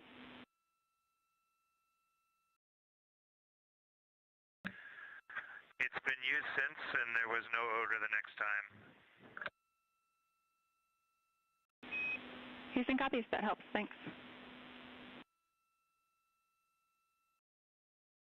Okay, thanks, Jackie. And window 2 photos are complete. but feel free to leave the earth and the windows.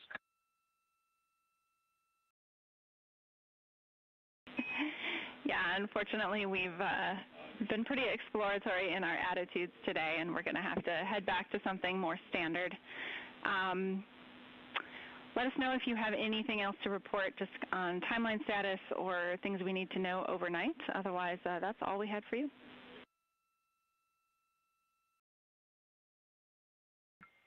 Hey, Jackie, Christina here. A couple small things for me. One is I have AGA readings when you're ready.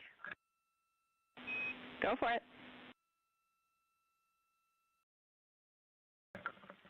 CO2, 1.5, O2, 19.7. We're at 14.0 psi and 76 degrees Fahrenheit. Also, we have the low battery yellow LED lit. I did not see the bit startup message indicating the level of the low battery. I would propose that we can just maybe wait till next time, see what it is, and then make the decision on changing the battery, if you agree. Houston concurs.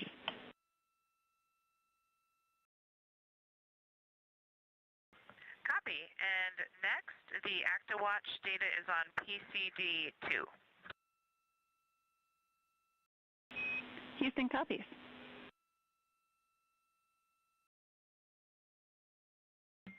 And last question for you, are you planning to play wake-up music at the start of post-sleep tomorrow morning? Affirm, that is the plan.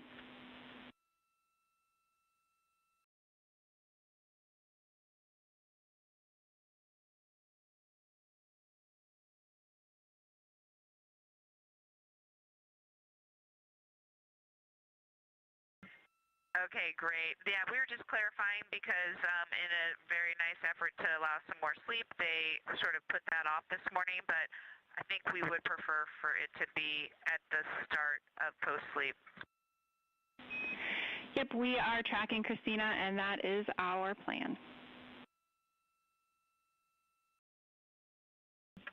Appreciate you.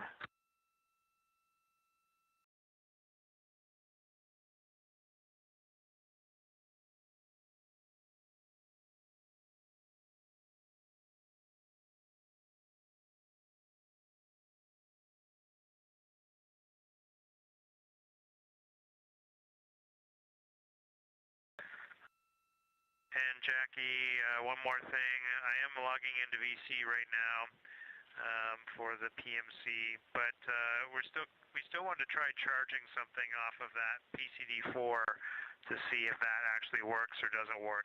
We're waiting for you guys to give us the okay to give that a whirl.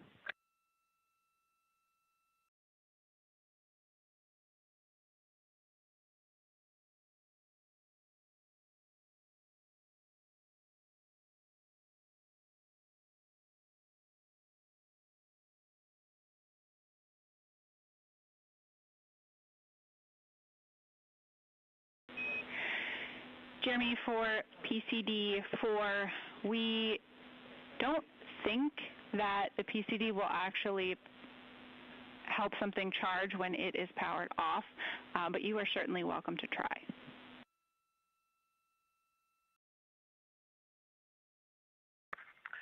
Okay, that sounds good. Makes sense. We just wanted to give it a try.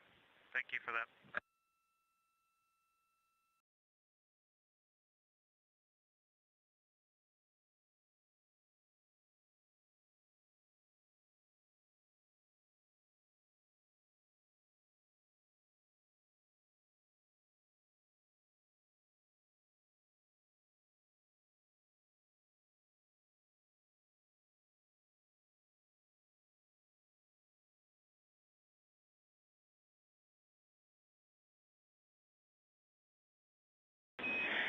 And Integrity Houston, sorry, one last question. Can you confirm for us which PCD has some of those great science images you took today?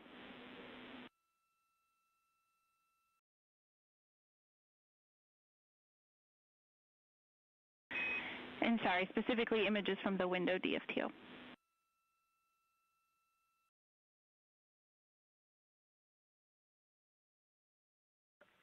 TCD2. Copy.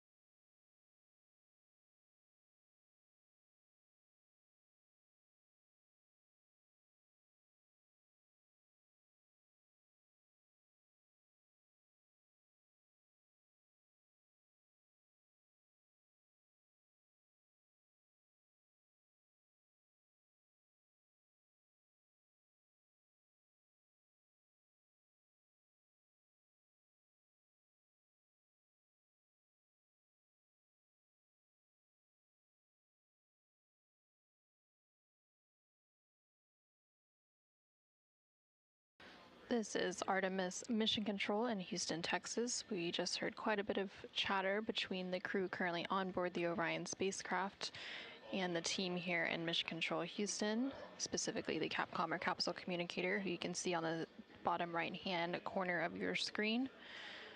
The crew is wrapping up some of their final activities for the day before they head into their pre-sleep and sleep period.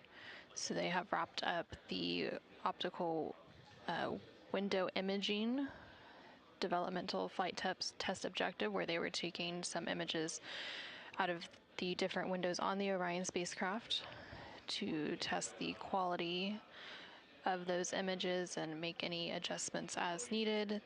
They also finished transferring some flywheel accelerometer data. They completed a Deep Space Network emergency communications developmental flight test objective. And they also were transferring and collecting some data related to an actigraph. And that is related to a science investigation on the Artemis II mission known as Archer. And that particular study is measuring astronauts' well-being, activity, sleep patterns, and interactions during the Artemis mission.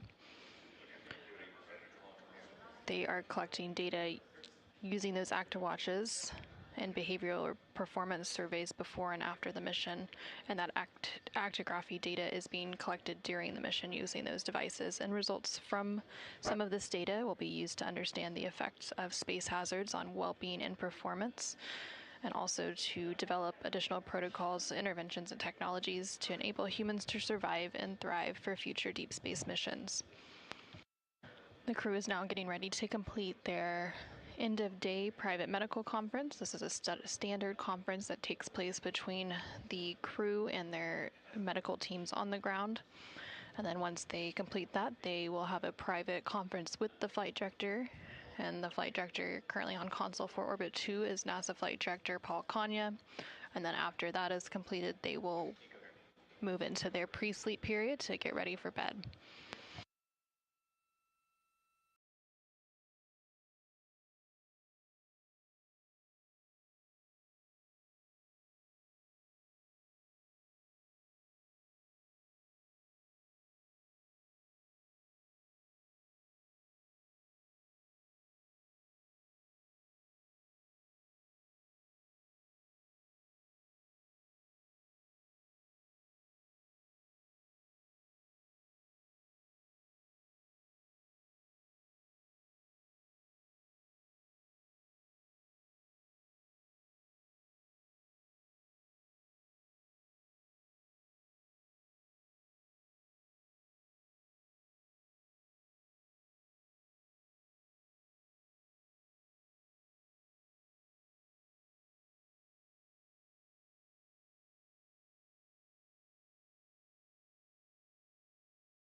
Houston Integrity on 1 for .cam.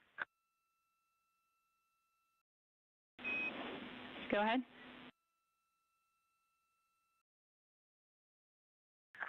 Hey, Jackie, to the best of my knowledge, the tracking camera has been installed and powered on. Let me know if you got any issues on the ground.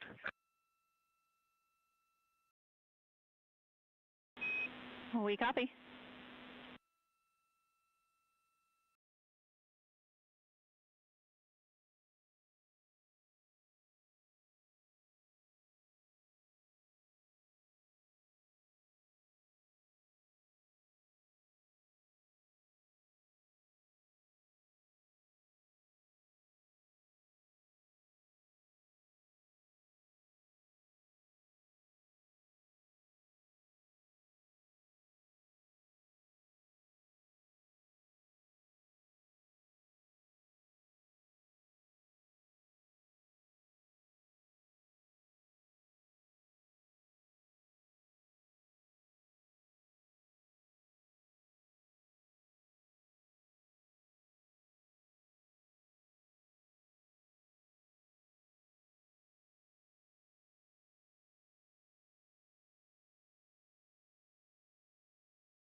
Houston, we are ready for the flight director crew conference if you want to.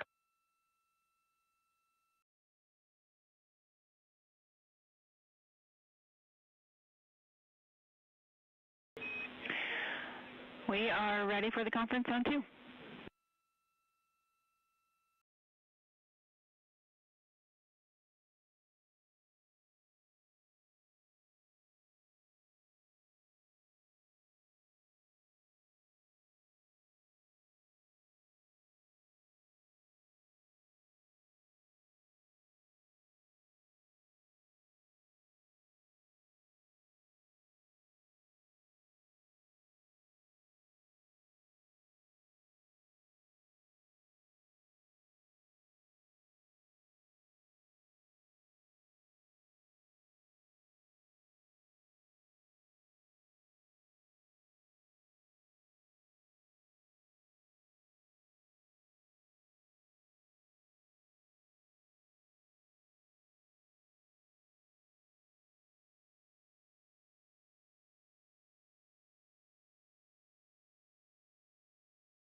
This is Artemis Mission Control. The crew on board the Orion spacecraft, which includes NASA astronauts Reed Wiseman, Victor Glover, and Christina Cook, and CSA or Canadian Space Agency astronaut Jeremy Hansen, are currently wrapping up their day. They are currently in a private conference with the flight director here in Mission Control, which is currently Paul Kanya, who is serving as the Orbit 2 flight director.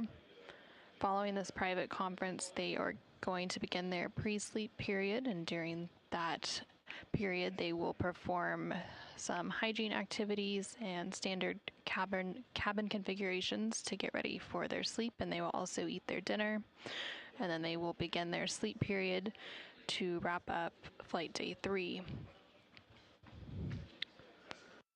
We are currently 2 days, 7 hours, and 38 minutes into the Artemis 2 mission, following a liftoff from NASA's Kennedy Space Center in Florida on April 1st at 5:35 p.m. Central, 6:35 p.m. Eastern.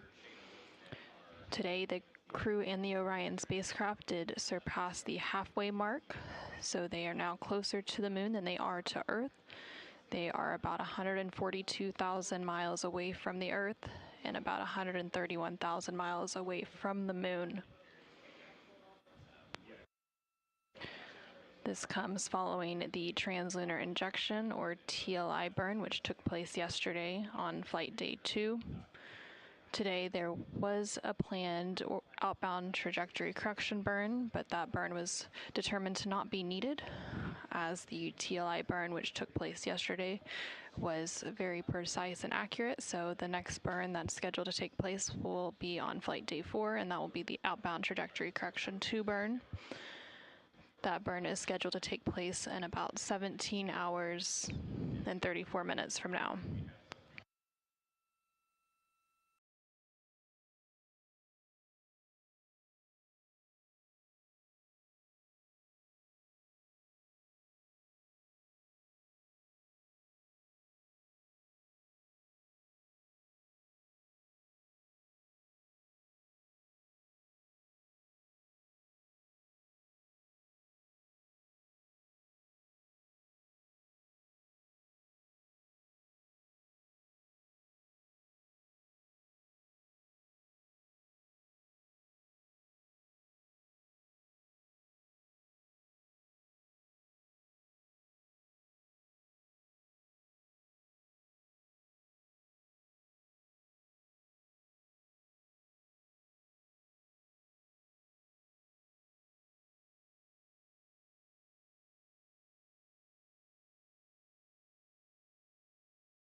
Integrity Houston, com check after ACU swap.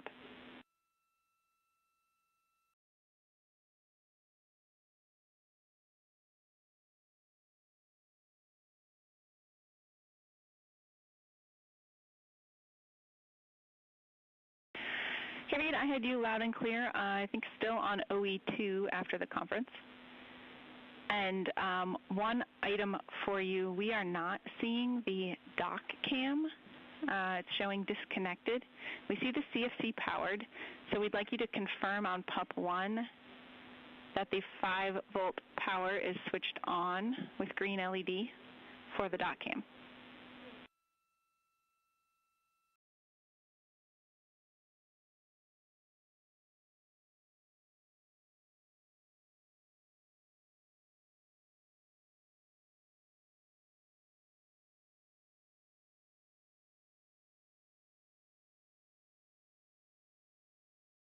All right, Jackie, we should be on one now, and that was a great catch. The 5-volt is now on. It was not. Let me know if that worked.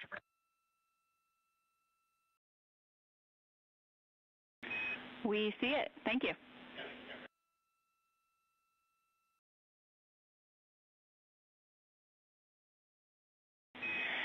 And one final heads up for you, Integrity crew.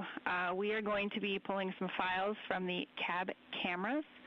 You may see LEDs indicate that they are on, but we are not streaming from them.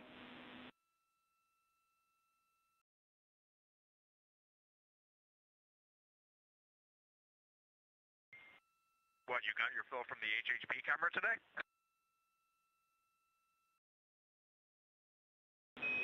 No, we all want more.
This is Artemis Mission Control in Houston, Texas. We are currently 2 days, 7 hours, and 55 minutes into the Artemis 2 mission.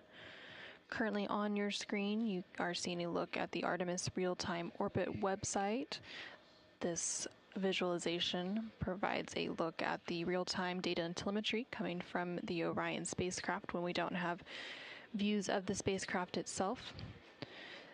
The Orion spacecraft and its crew are currently about 143,000 miles away from the Earth, and they have about 130,000 miles separating them and the moon.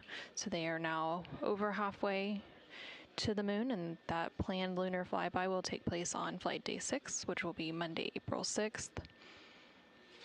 Currently, the crew is in their pre-sleep period, so they're completing some hygiene activities, eating their dinner, and wrapping up the day's activities in preparation for sleep. Throughout the day, the crew completed several different activities. They completed a CPR demonstration, along with several different development flight test objectives, including a flight test objective testing the Deep Space Network emergency communication system. They also did some toilet acoustics measurements, and each of the crew members completed their daily exercise using the flywheel device.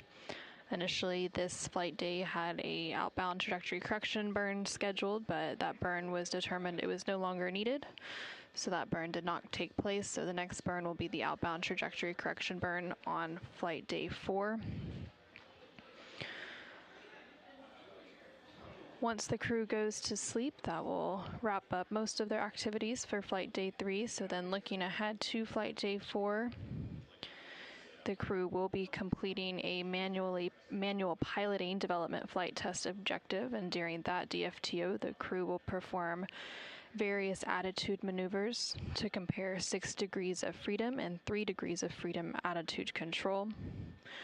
6 degrees of freedom refers to the 6 ways that a spacecraft moves, and there are 3 translational degrees of freedom, which are forward and backward, up and down, and left and right, and then 3 rotational degrees of freedom, which are the roll, pitch, and yaw. So through this DFTO, the crew will compare the standard 6 degrees of freedom to what a degraded quality of 3 degrees of freedom would look like, which means the crew could only control the rotational axes, the roll, pitch, and yaw of the spacecraft. And then following that development flight test objective tomorrow, the crew will also complete a lunar flyby plan review.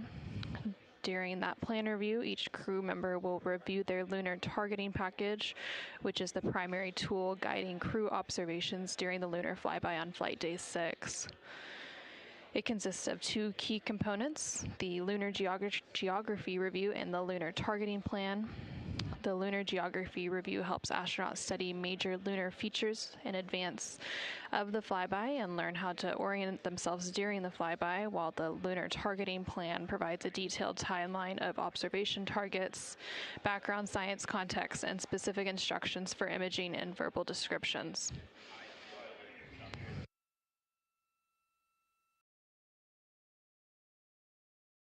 Also on the timeline for flight day 4 will be that orbital trajectory or outbound trajectory correction burn, and that burn is scheduled to take place in a little over 17 hours from now.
This is Artemis Mission Control in Houston, Texas.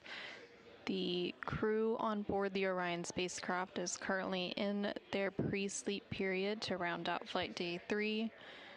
During this period of time, they are performing some hygiene activities, configuring the cabin for crew sleep, and also eating their dinner.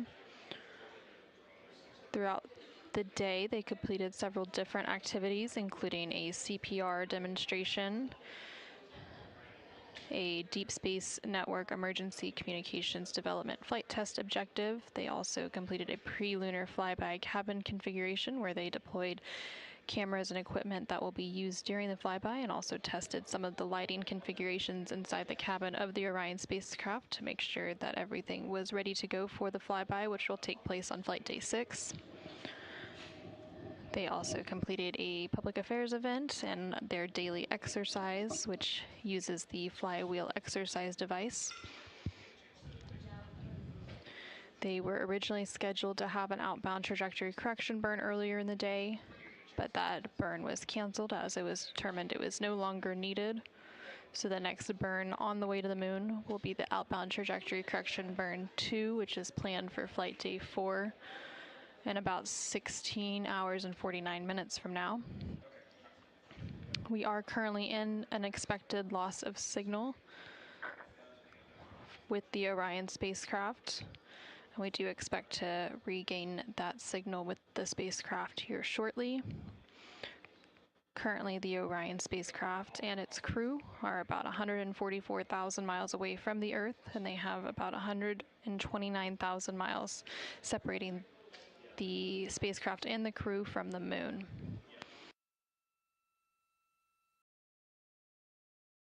The crew on board the Orion spacecraft includes NASA astronaut Reed Wiseman, who is serving as the commander for the Artemis 2 mission.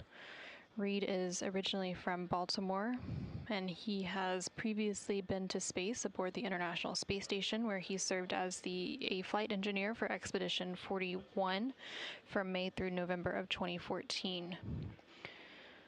During that 165-day mission aboard the space station, he completed more than 300 science experiments in areas such as human physiology, medicine, physical science, earth science, and astrophysics.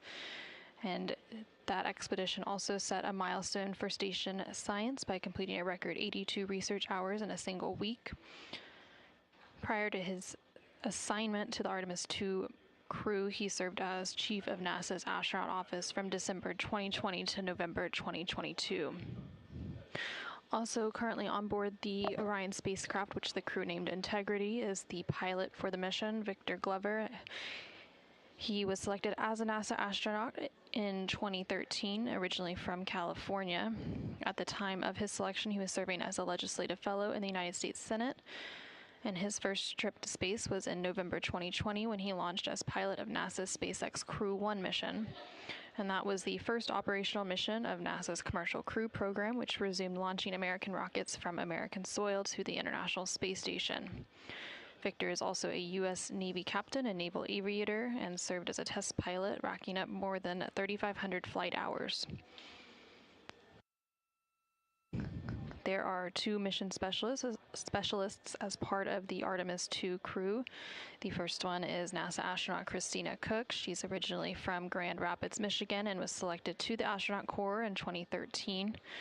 She previously served as a flight engineer on the International Space Station from March 2019 to February 2020, and during that time she set a record for the longest single space flight by a woman with a total of 328 consecutive days in space.